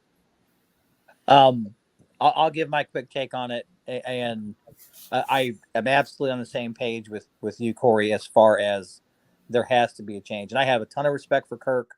I really do have respect for Brian as well. Even though he's not getting the job done from the offensive coordinator position, or not as well as it should be done, he's still a tremendous man. He's a good person. He's a fundamental coach. I wouldn't necessarily say a good offensive coach, but he's still a good person. He's a good man. Ton of respect there. But I also have the same fear as you. Is we went out these last 3 games. This is hypothetical, obviously, but we went out these last 3 games. And then all of a sudden, given the dynamic of, his dad being the head coach and how Kirk operates within the Iowa football program, that's where I can see Kirk keeping Brian and saying, look, we won out our last 4 games. We ended up at 8-4. If you go to a bowl and win that, you're 9-4. What's the reason to make change? And that's just, you're doing a disservice not only to the fan base, but also to the players, and I think to some of the staff there. And again, Vincent, that the whole point here is you and I are on the same page in this.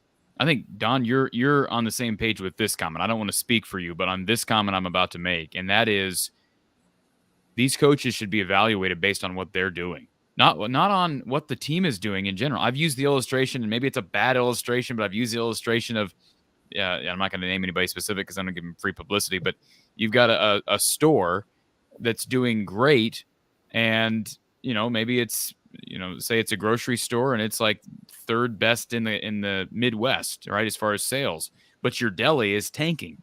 Are you not going to make changes to the deli so that it can improve and you can become even better, or are you going to just settle for being good but not great because your deli's your deli manager and your staff there is weighing you down? I think that's what Iowa is up against. If we're evaluating this thing as a whole, and we're fine with our down years being 7-8 wins, and some people would say, well, you should be thankful those are your down years, then fine, continue with what you're doing, but you're never going to realize the full potential. And I just think, given Iowa fans' loyalty and what they're used to over the past 23 years, there will not be enough voices, there will not be enough backlash against Brian Ferentz, despite how bad the offense has been these last 2 years. There will not be enough backlash to create change if this team wins 7 or 8 games. I really do believe that, Vincent.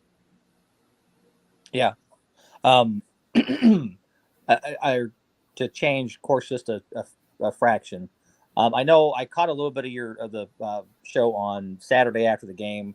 I heard this comment and I didn't agree with it, but I can understand where some of the callers were feeling that way. I heard the comparison with Kaleb Johnson to who? Sean Green. And in my own, from what I've watched, and I'm a huge fan of Sean Green. I still watch his highlights, on YouTube to this day.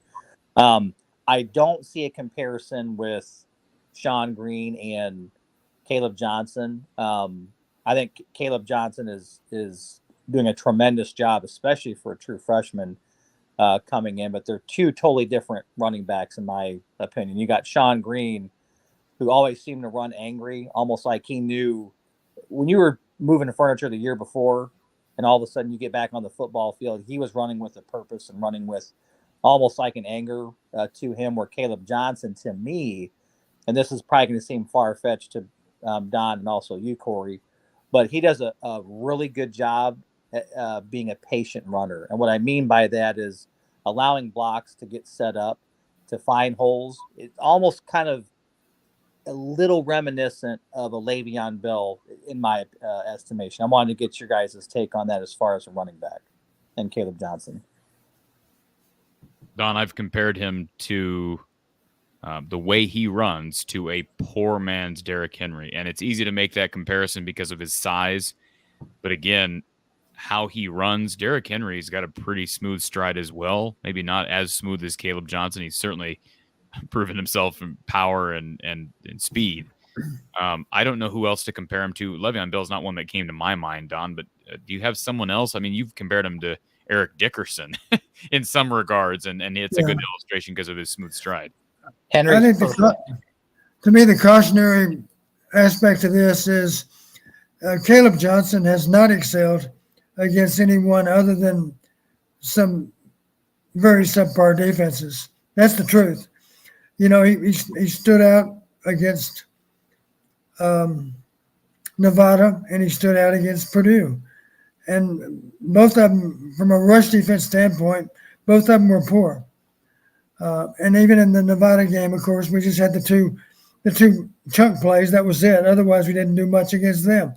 I realize our offensive line's improved since Nevada. But the bottom line, for Kaleb to be able to earn the recognition that I'm sure he wants to earn, I'm sure he realizes, I don't need to do this against Purdue. I need to do it against somebody better than Purdue. How about Wisconsin? How about Minnesota? And frankly, if he didn't do much in the next two games and he has a big game against Nebraska, then I'll still wonder how good he really is. Because until you do it against a good opponent, it doesn't count for much. That's the reality of college football. You need to do it against the big boys. Tell it like it is, Don. There you go. No, you're right. You're right, though. I mean, you can't argue that. I mean, these are, I guess you'd have to say inferior defenses. But I'd be curious to see how his career tracks and progresses, and if those same types of games come against, upper echelon defenses.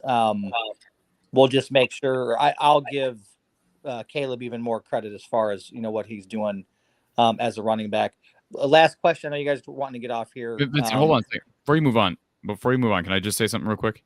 Yeah, sure. Don, let me push back a little bit on you. Okay. We talked about the secondary for Purdue, and I admit that the secondary looked bad, but you agreed that the defensive front was better than the secondary. Yeah, go back and look at that. Go back and look at that 75-yard touchdown. The truth of it is, the linebacker was horrible on that play. That play should have not. Yep. That play should not have gotten downfield. But let me just – he ran for 200 yards, Don. So take away the 75-yard run, he still ran for 125 yards. And Iowa running backs don't typically do that. And this is – let me just say this. Let me make a prediction for you, Corey. I predict that Chase Brown's going to have a huge game this weekend. I think we know why, because he's going up against a lot of those same Purdue defenders. That doesn't prove much to me, Don, though, because Chase Brown is maybe the best back in the country. So that doesn't prove a whole lot to me if we're going to make a comparison between Kaleb Johnson and Chase Brown. My point is it's a lot easier to look good against a Purdue secondary than it is a Wisconsin secondary. Just so you're aware, Don, right now, numbers say. Just so you're aware, Don, then maybe I should switch you two around so that Vincent can be in between. What did I start? What did I start? Okay. Just so you're – no, I just want to make this fair. And here I am defending Iowa. just so you're aware, Purdue ranks number 25 in the country in rush defense. They're not going to finish number 25, I'll promise you. Don, because they're going to give up big yardage this weekend too. We've had a 9-game sample size, Don. 9-game sample size, and they rank number 25 in the country.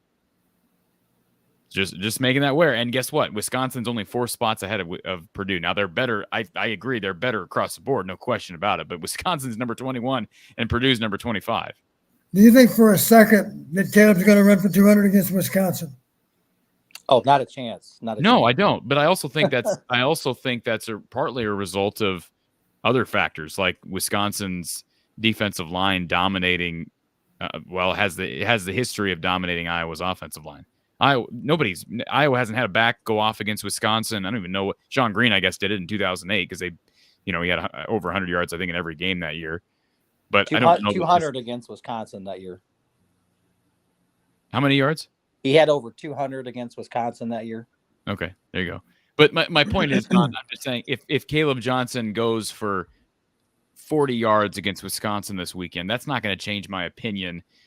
That's not going to change my opinion of Kaleb Johnson. And to me, it doesn't take away from what he's doing against Purdue, because there are, as you know, there are more factors involved here than just individual back performance, right?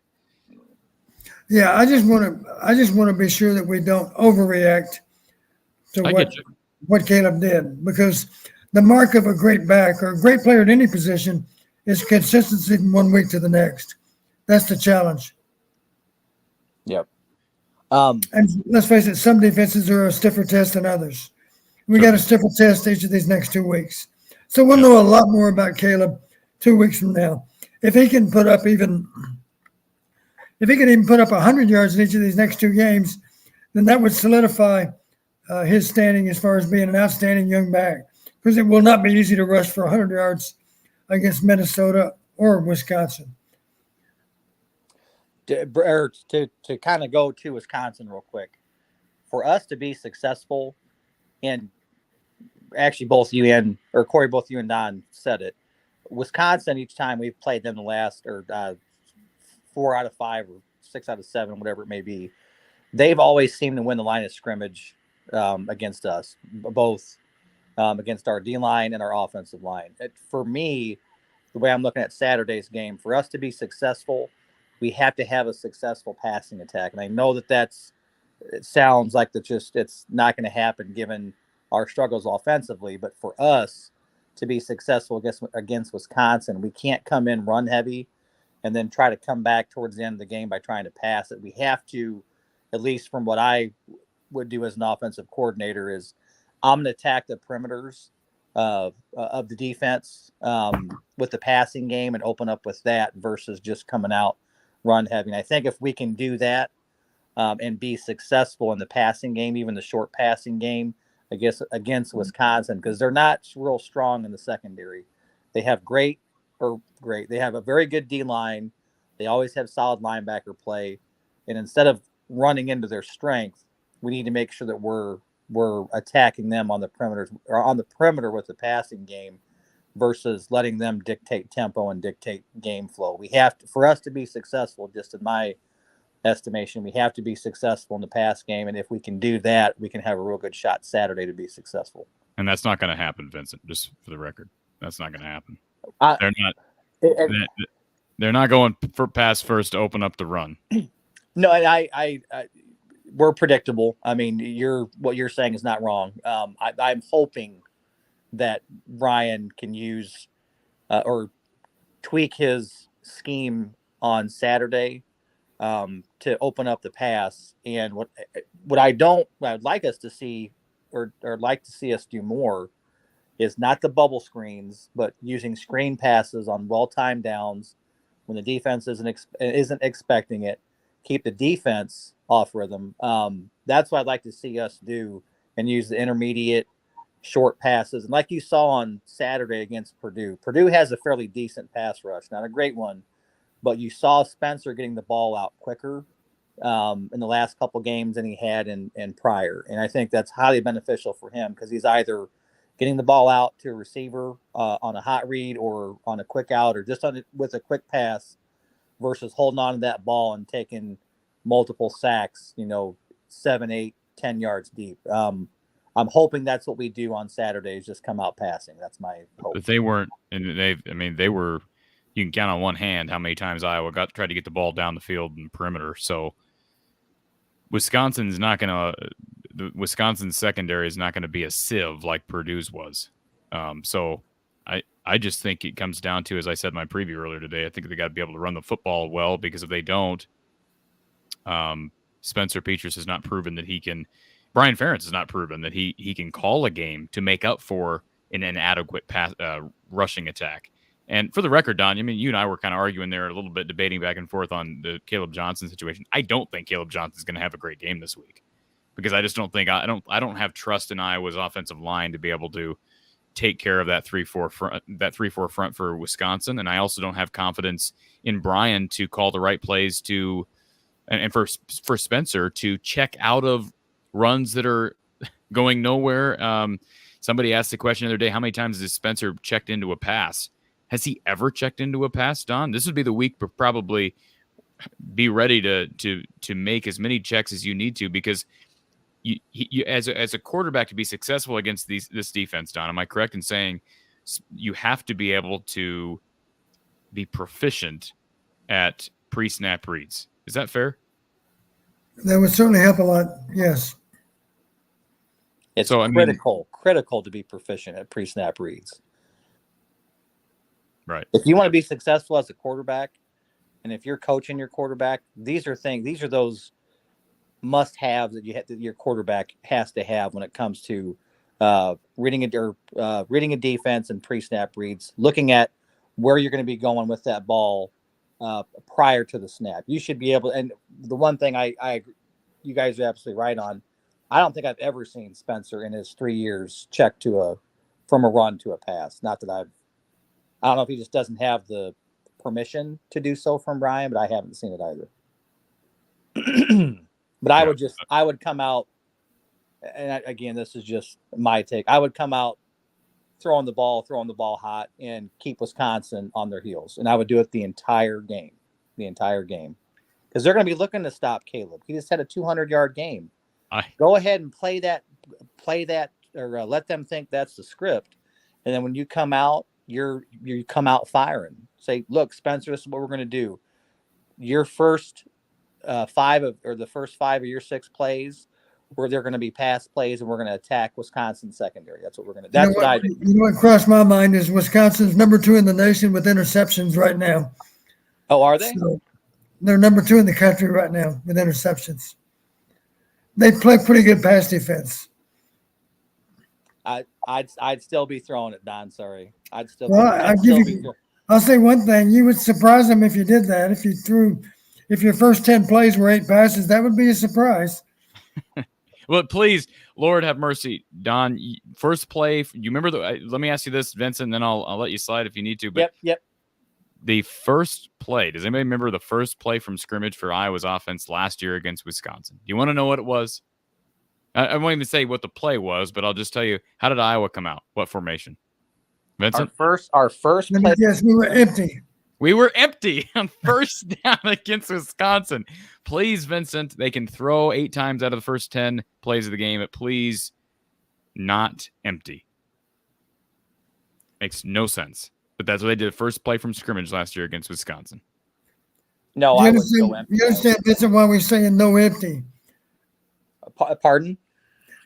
You understand why Corey's saying don't show up in empty? Because empty, we have virtually no threat to run the ball. So you're just inviting the pass rush to really tee off. Right. No, I understand that. I wouldn't come out empty either. What I would actually do is I would have Kaleb seems to be a pretty capable pass catcher. I would actually have a tailback on either side of Spencer, and have both of those guys have either out or routes to the flat, or an option route to cut back in, and not allow the linebackers to get comfortable. That's what I would be doing. And I would continually go after those things, or try to hit out routes, 10-yard out routes or 5-yard out routes, take advantage of Wisconsin's defense because it has flaws. But again, that's just me thinking from my perspective. I'll I'll take a back seat and just be a fan and see what happens on Saturday. Vincent, we appreciate your phone calls. Always enjoy. Gentlemen, have a great night. Don, I just want to real quick, Don, just want to thank you. I know you taking the time out for us as fans and for those that tune into Corey's show. Just a huge thank you. It's great to have you on here. We always appreciate the insight and the feedback. So just again, thanks, Don, and thanks, Corey. Have a good night. Thank you, Vincent. And Corey, as you know, I don't mind saying this. I feel that I'm indebted to Iowa football. I'm indebted to the fans of Iowa football. So it's one reason I don't mind giving up some of my time to discuss Iowa football. It's a love of mine, and it's a love of so many of our listeners. So we all have that in common. I just want to say this. We're going to go rapid fire because we need to finish in the next 5 minutes or so, Don. Okay. For those in the chat, for those of you in the chat who are fighting, okay, some of you premium members, please don't put me in a position to where I have to put someone in a timeout with their children, because I can do that. I don't want to have to do that. Please be a peacemaker, okay? Not a peace breaker. Be a peace. Pursue peace. Corey, are you threatening to turn this car around right now? Is that what you're saying? I don't want. We're 2.5 hours in, Don. If I was driving a literal car, I'd almost be back to Chicago by now. Spaceboy74 again, rapid fire, Don. So short answers here. Right. This one I don't need an answer for. He says he wants Don's smiling face in the jumbo screen during opponents' extra points and field goal attempts. He thinks it would be a legitimate advantage.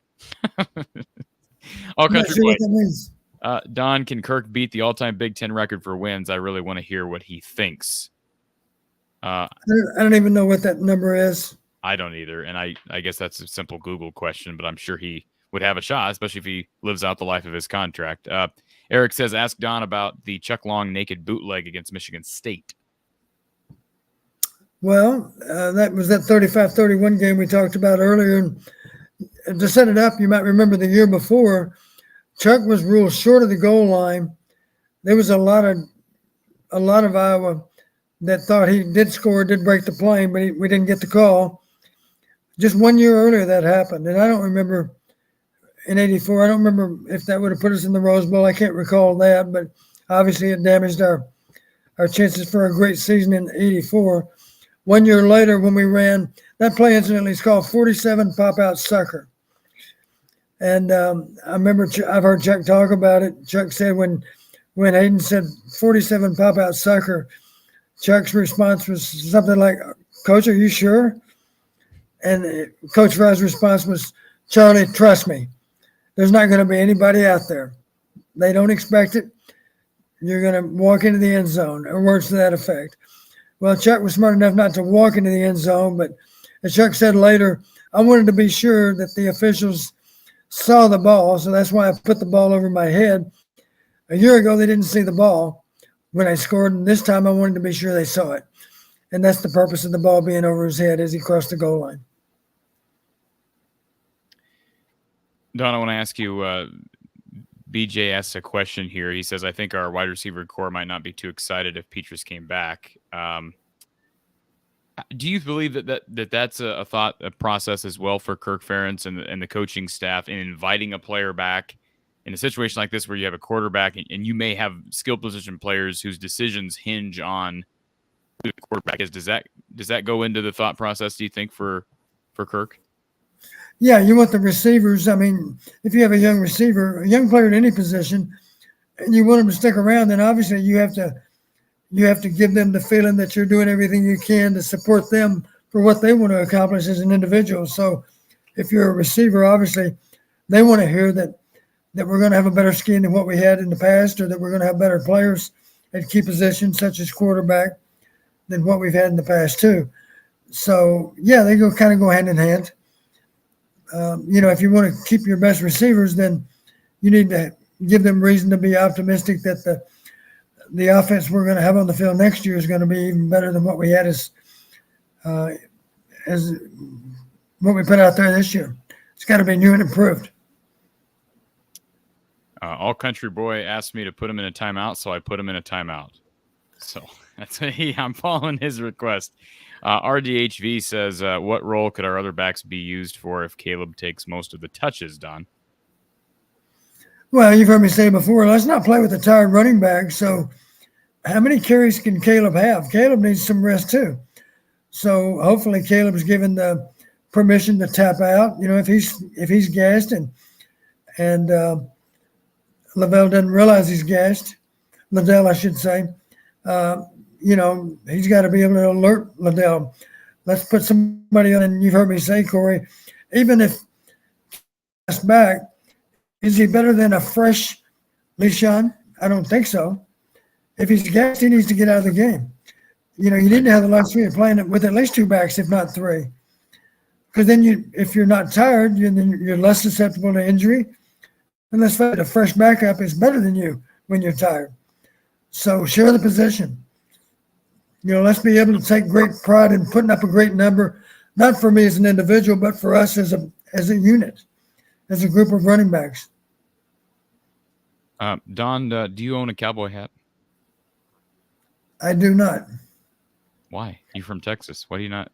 I know. Ari thinks I should. I know that. He said I'd be good in a Western. I don't know. What position would I play as a Western? Would I be the marshal, or would I be the gunfighter that's coming in to raise hell with the townspeople? I don't know. I hope he doesn't say I'm the bartender. I don't want to be the bartender. Spaceboy74 says that at some point we need to do a recollection of the great Iowa-Michigan 1985 game, Don. We've talked about that game, but maybe on a different show when we're not 3 hours in, we can discuss that at length. Kevin says, do you think we give Drew Stevens a scholarship at the end of the season because he's a walk-on? I think he deserves one. Boy, if he doesn't get one, Don, shame on us, I think. Well, I put it this way. If he's not told by the time the season ends that he has one, then I wouldn't be surprised if he goes somewhere else, and I wouldn't blame him. Dennis says, why not 2 running backs in a pro set? It's not a bad thought. But obviously, one of them's got to be a lead blocker. I'll give you an example of where it was effective for us. Imagine a guy like David Hudson, who ran for maybe, I don't know what he ran for at Waxahachie High School. I recruited him, but he was a proficient runner too. Matter of fact, when we went to one back, we had a guy in the backfield that was a great pass protector because he's a fullback, and yet he was still a great runner too. So imagine if you've got 2 running backs in the backfield, both of which are capable blockers.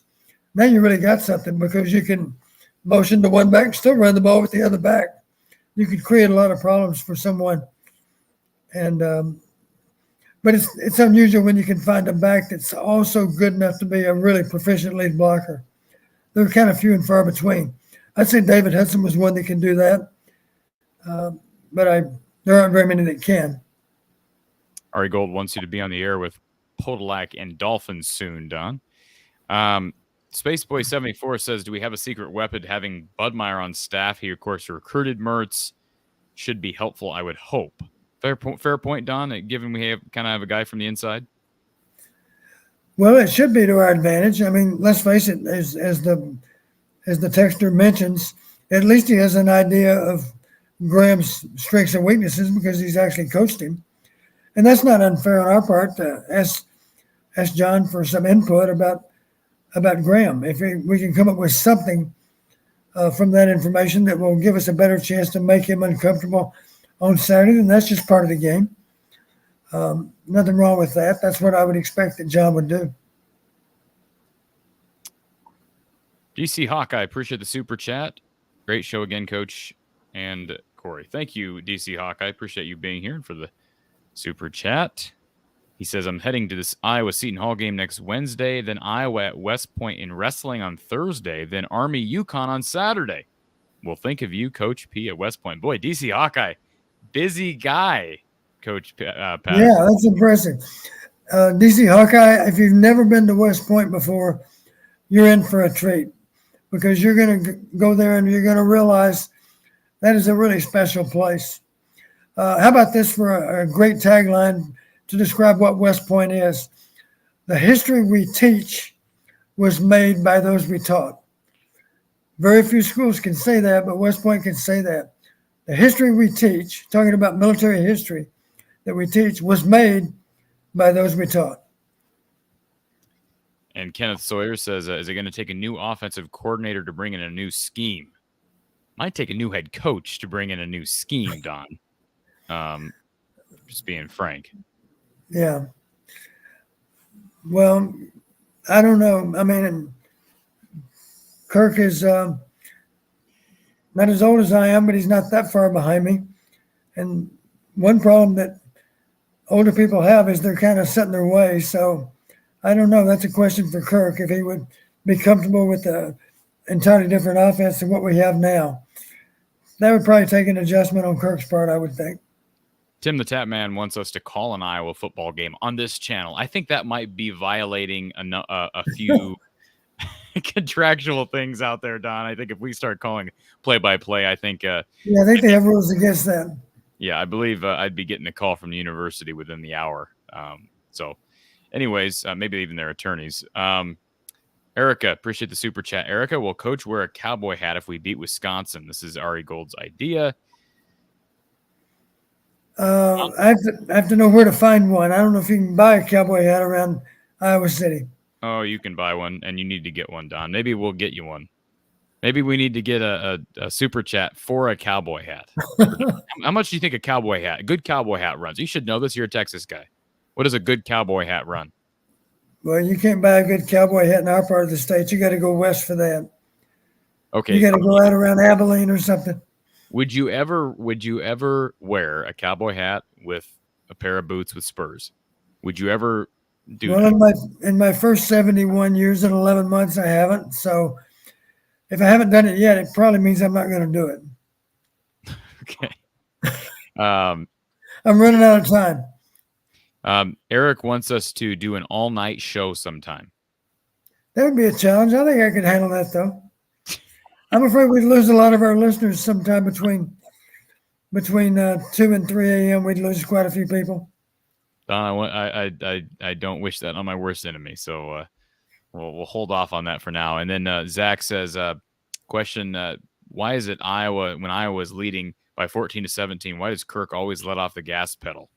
He always just try to get out of the game by winning by a low margin.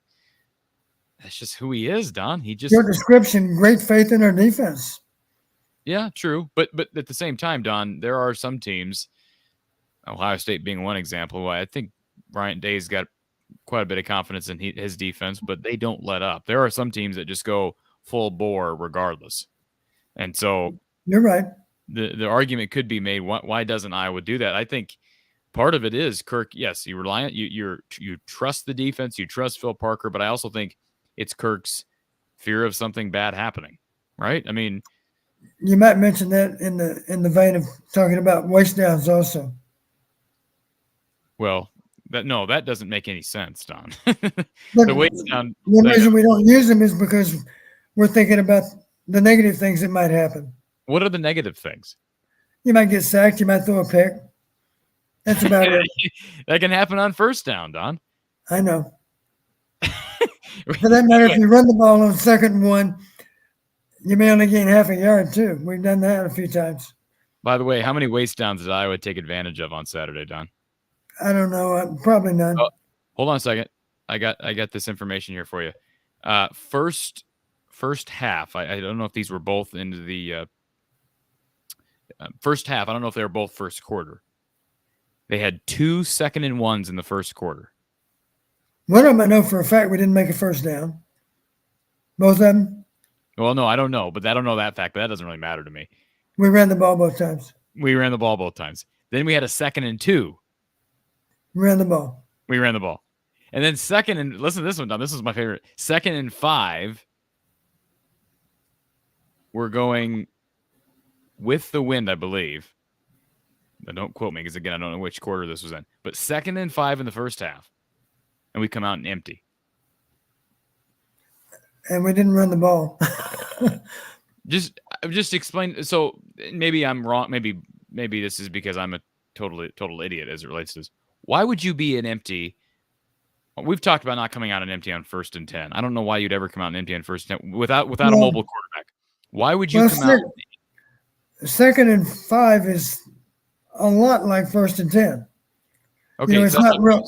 You've gotten 5 yards. You ran a successful play, whether it be a pass or a run. So now you're right. You're ahead of the chains. We say the standard's 4 yards, right? The run and the pass are both on the table here, right? The defense cannot 100% predict what you're going to do, right? So why would you tell them? Argue it's 50-50. So why would you tell them by formation what you're going to do? Why are you telling them by formation exactly what you're going to do? So and then the only other note I didn't get to share with you, Don, was third quarter is 24-3. Purdue, this was kind of the epitome of their offense. Purdue has a 4th and 8 when it's 4-down territory, and they just, at this point, they're desperate. I shouldn't even say 4-down territory. They decided it was 4-down territory. This is third quarter. And what do they do on 4th and 8? They get a false start and make it 4th and 15. I mean, that's just the epitome of how much that offense struggled, and credit to Iowa for putting them in difficult positions throughout that game. And they went for it on 4th and 13, I guess, too, didn't they? They went to, how many 4th downs did they go for it on? Do you know off the top of your head? I don't. I know they were horrible on critical downs. To me, it just looked like they had no idea what they were doing, and we talked about throwing the ball maybe a little bit too much, but just desperate play calling, just desperation. It was just like, we don't know what we're gonna do here. It's third quarter. Forget field position. We just got to go for it. I mean, I understand you're down 21, but third quarter, yeah. You don't want to play the field position battle a little bit, or maybe tack on. I mean, I don't know if field goal does you a whole lot when it's 24-3, but man alive. Purdue for the game was, let me see the numbers here. They were 2 for 16, weren't they? Wow. There were 2 of 16 on third down, 4 of 21 on critical downs, 2 of 5 on fourth. Those are astounding numbers. 4 of 21. Yeah, that's not going to get you too far. And to think that this is a team that has an adequate pass offense, typically a great pass offense, and to be that bad on critical downs. Erica, appreciate the super chat. They have Hawkeye themed cowboy hats. Just an FYI. There you go, Don. Hawkeye themed cowboy hat for Don. Let me see. How come I'm starting to feel a little bit like Lee Corso with the mascot heads? You're not going to put a mascot hat on me, but you're going to make me wear a cowboy hat. Lee Corso, the nice thing about that is he doesn't have to show his face while he does it. You'd have to actually show your face in a cowboy hat. Yeah, I think it'd be a cowboy hat. It wouldn't look good on me, I don't think. Don, I've seen you in person. You are taller than people think. I used to say I was 6 foot, but I think as I've gotten older, I'm 5'11" now. You know, when you get older, you start getting shorter. Somebody asked me the other day, how tall is Don? And I said, well, I think he's probably 6'1", so I'm wrong. You're not. You're taller than I am, Corey. How tall are you? I think I'm 6'2" when I stand up straight. Yeah. Well, I stand up really straight. I'm 5'11" and a half. Okay. Well, you don't stand up straight very much. Is that fair? No, that's fair. Your posture's not. Your posture's not the best. Yeah, I'm not trying to rip you, but we're in the same boat there. Posture's got to be better in general. Because I was going to ask you, did you say that same thing to your grandfather lately? Please don't say that to him because he didn't want to hear it. Don't compare yourself to my grandfather. That's not fair. I guarantee you're younger than my grandfather, Don. Well, I'll be 72 next month. You're younger than my grandfather. And it's not I've got him by 3 years. Cole says, Coach P, what is Rhule known for scheme-wise? Do you know the answer to this question, Don? You know, I can't remember that much about. The first question is Matt Moore? Does he have his reputation based on offense or defense? I'm not sure. I think he might have been a defensive coach, but I could be wrong. But I do know this: at Baylor, they ran a really nice offense. So if he wasn't in charge of the offense, he's smart enough to find somebody that could operate the way he wanted them to, and it was a very effective offense. I don't know what went wrong with the pros. Pro football's a different animal. There are great coaches that do get fired from time to time in the NFL. It depends so much about your front office and how well you draft and how much money, how creatively you can spend your money. They all have a salary cap, but there's so many different ways to write contracts nowadays. On paper, it sounds like it's a fair competition, but it seems like some people are more creative with how they write contracts than others. All right. When we come back, folks, final thoughts from Coach Patterson on the Iowa-Wisconsin game and maybe some keys to victory.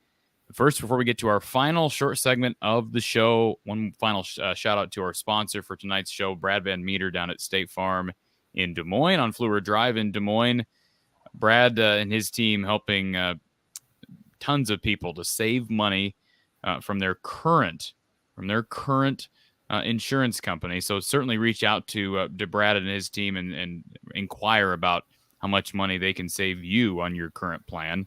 And again, we talked about this earlier, but whether it be auto insurance, renter's insurance, business life insurance, Brad Van Meter doing great stuff with insurance across the board. And again, small team, but an efficient team. Contact Brad Van Meter down in Des Moines at 515-256-6408, bradvanmeter.com. And again, down on Fleur Drive at 4229 Fleur Drive in Des Moines. Okay, so before our final thoughts here, I see a question that just came in a second ago. Jeff wants to know, has Gavin Williams' injury set him back, or have Kaleb and LaShawn just passed him up? That's a good question, Donna. Gavin has dealt with some injuries. Kirk's talked about that, but you and I, even when Gavin conceivably has been healthy, you and I have even commented on this, that it appears that LaShawn is a better runner, and it appears that Kaleb is a better runner. And that's nothing against LaShawn. It sounds like he's a great leader, and he showed some stuff in that bowl game last year that he can be an effective back. But I think Iowa's actually pretty strong in their running back room as a whole right now. Just your thoughts on Gavin and his current situation? Those are tough decisions that any coach has to make. And it's entirely possible that a third-team running back is still a really good running back. I think that might be the case with Gavin. But I will admit that the freshmen have been impressive. And it did appear, based on the opportunities that we saw in the first half of the season, it did appear that maybe Gavin was not quite as talented as the other two. That's no reflection on Gavin as a person, or no reflection on his character whatsoever. I don't doubt that he's a great teammate. I don't even doubt that he's a very good football player. But it's all relative. And I always used to tell guys, listen, somebody's going to have to be third, and somebody's going to have to be fourth and fifth. But your only obligation to us is be as good as you can be. And if you are that, I've been coaching a long time. I've been coaching longer than you've been alive. So if you're giving us your very best, I'll know that. And I'm not going to be disappointed in you whatsoever, because I'll know that I couldn't ask any more than you of what you're giving. You're giving us everything you've got. And that's all that matters. And at that point, if you're the third best running back, just recognize that you need to have the mindset you're 2 plays away from being in the game, because injuries are part of the game. I don't doubt that we're going to need Gavin before this season's out. I just hope he's healthy. If we need him to be out there playing productively for us, I hope he's healthy to be able to get that done. Okay, and I promise this is the final thing before we get to Wisconsin. This was answered earlier, but just to reiterate, Justin says, does the winner of the Iowa-Wisconsin game wrap up the West Division? Andy says, what do you think the chances are for Iowa to win the West? Certainly they don't wrap it up, Don. They're still a game back of Illinois, and Illinois has the tiebreaker over Iowa and Wisconsin. So they need help from Illinois. Illinois does have to play Michigan. They play Purdue this weekend, and they get an in-state rivalry. Don't dismiss that Northwestern game, the final week of the season. It is a rivalry game, and it would just be like Pat Fitzgerald to pull a rabbit out of his hat and beat the team down south in that one. So you never know. But there's still a lot of work for both Iowa and Wisconsin, or even Minnesota or Purdue, to have a say in winning this division right now. It's Illinois to lose. Absolutely. I would rather be Illinois right now than anyone else in the West. All right, Don, final thing before we say goodnight. Iowa, Wisconsin. We've been talking about this game at length throughout the evening. We've talked about the 3-4 defense and the challenges it poses, and certainly Braylon Allen, his size as a back, although he has been dealing with a reported shoulder injury. Of course, Wisconsin's dealing with a coaching change with Jim Leonhard taking over for Paul Chryst. This game is in Kinnick. It will finish under the lights now with daylight savings time kicking in, so that's probably a positive. Iowa is coming off maybe its two best performances of the season on offense. With that being said, give us your biggest keys to success for Iowa to win this game. Is it the run game? Is it Iowa's ability to get to Graham Mertz? What would you say the biggest keys to success for the Hawks are this week? Biggest keys that come to mind for me, it's critical that we get off to a good start. Just remind you, in the last 4 games, again, they've outscored the opponent 80-10 in the first half.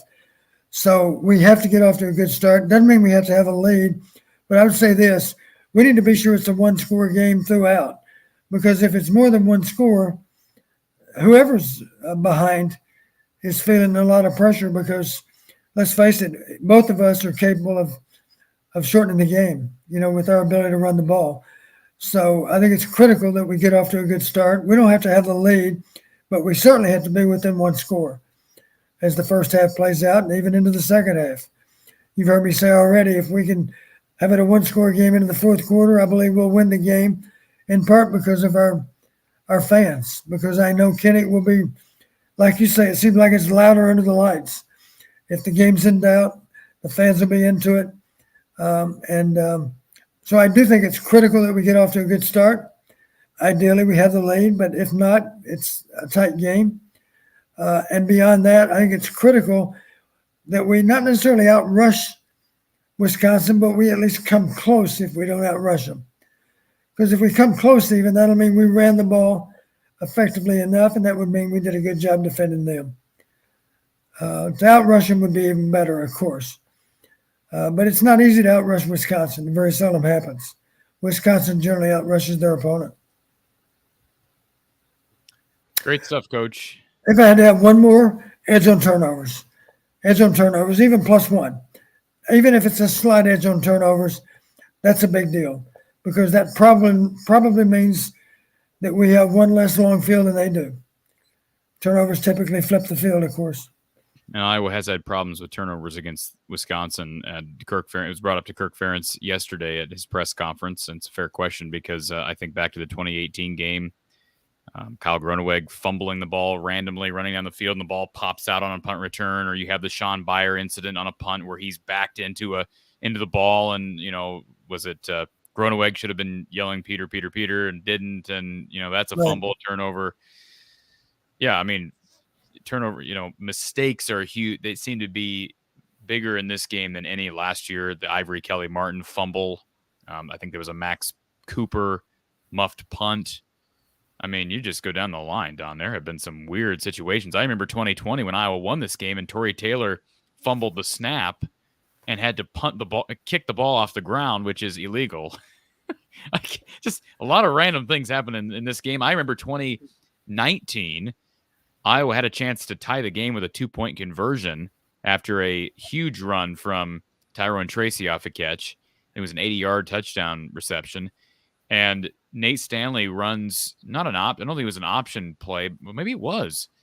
But he tries to I think it was Stanley that tried to run it. I'd have to go back, but the official got in the way of the play. And had that official not been there, Iowa probably would have scored the 2-point conversion, and who knows what would have happened. It just seems like there's weird things that happen in this series. Yeah. Absolutely. And we'll finish with this. Ari Gold says, Corey, please tell Coach Don we seriously love him. So there you go, Don. Love from the Hawkeye fans. Thank you, Ari. I appreciate that. I will say this. Last weekend, just so you know, edge on turnovers, the Big Ten team that had an edge on turnovers won every game last weekend. So turnover margins is trending upward. It was 100% last weekend. It's not 100% for the season, of course, but it's in the 80s. I'll tell you that. And so that's a good indicator for winning. Edge on turnovers does matters a lot.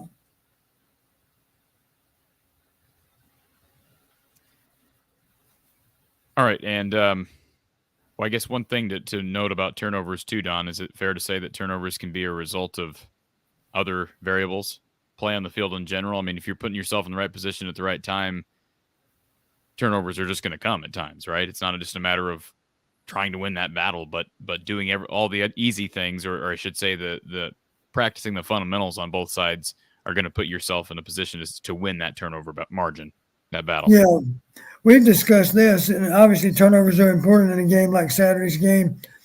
But one thing that's a little bit of a mystery is that we were really good last year on interceptions, and yet we were not good at forcing fumbles. There's no reason to worry about it now, but certainly needs to be a goal. And we haven't done a great job forcing fumbles this year either. And I know some people would say, well, we just got to be focused on being really sound with our tackling. We're getting that done. We don't miss many tackles at all. But let's face it, sometimes you have an opportunity to get the ball out. I just think back to A.J. Epinesa as a pass rusher. He wasn't content just with sacking a guy. He wanted to get credit for a strip sack, and oftentimes he did. And we haven't gotten that done. Not that we've had many chances. They did force a pretty big fumble against Iowa State at the goal line. Yeah, but I was just talking about pass rush when I mentioned sure. that. You're right, but honestly, as I recall, how did that happen? Was it somebody's helmet, or did an Iowa State guy run into one of his own guys? I think it happened that way. Now, we still had to recover it, and we did. Yeah. But I believe it was actually caused by contact with an Iowa State blocker, I think. That's the ball that was recovered deep in the end zone, right? Yeah, unfortunately, Monty Pottebaum evened things out later in the game with the fumbles. Yeah. we but know. You remember what I said. If we were playing in Ames and Big Ten officials would have been the line judge and the head linesman, I think they would have. And we're only talking about an inch difference. Yeah. If it's an inch one way, the Big Ten official would rule in our favor. If it's an inch the other way, if it's the same exact play, the two officials from the two different conferences, I think, would probably rule it differently. And I'm only talking about a difference in an inch. If it would be obvious, they wouldn't do that, but it would be easy to justify doing it because it would be that close either way. You're really splitting hairs. I don't know how this show's gone as long as it has. I've said that so many times. We're over 3 hours and 20 minutes, Don. All I can say, I'm sure I'm like you, Corey. I'm grateful to our listeners because it's obvious they enjoy listening, and that I'm sure that pleases you. And I know it pleases me too. Well, it is 11:30, and for the first time in a while, we're under 100. We just went under 100. So people are starting to fall asleep, Don. We don't want to. We don't want to fall asleep at the wheel ourselves. So we better get off before we fall into single-digit territory. We don't want to do that. Absolutely. Please subscribe, everybody. If you haven't already done so, please hit that like button on the way out. It does help. That little thumbs up button. Please take the time to do that. If you want to sponsor the show, reach out to me from the eye of the storm at outlook.com. If you want to donate to the channel, there are links to PayPal, Venmo, Cash App, all in the description below.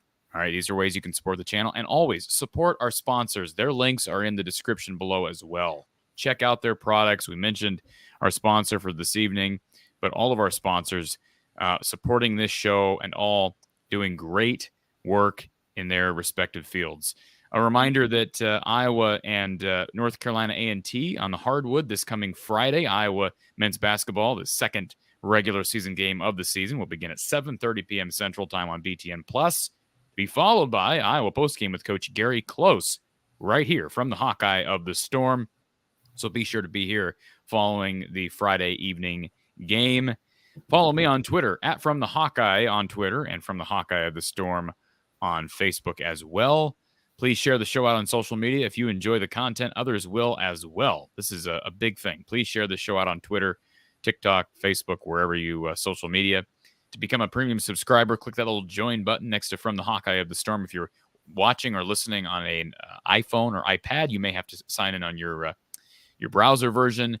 You can also shop Amazon with us. If you're making Amazon purchases, folks, we've got an Amazon link now to where you can shop through From the Hawkeye of the Storm. Every Amazon purchase you make through this link is supporting this show. So again, you don't have to buy anything specific. If you're making everyday purchases on Amazon, please help the show out by shopping through our Amazon link. Find that in the description below as well. I want to thank the Johnny O Show, John Orgias, doing tremendous work for us here on YouTube. He has been vital in our behind the scenes, the tech side of things, and helping to establish our merch line that we're coming out with. So thank you to the Johnny O Show. Certainly check out his stuff on YouTube. Again, the Johnny O Show on YouTube.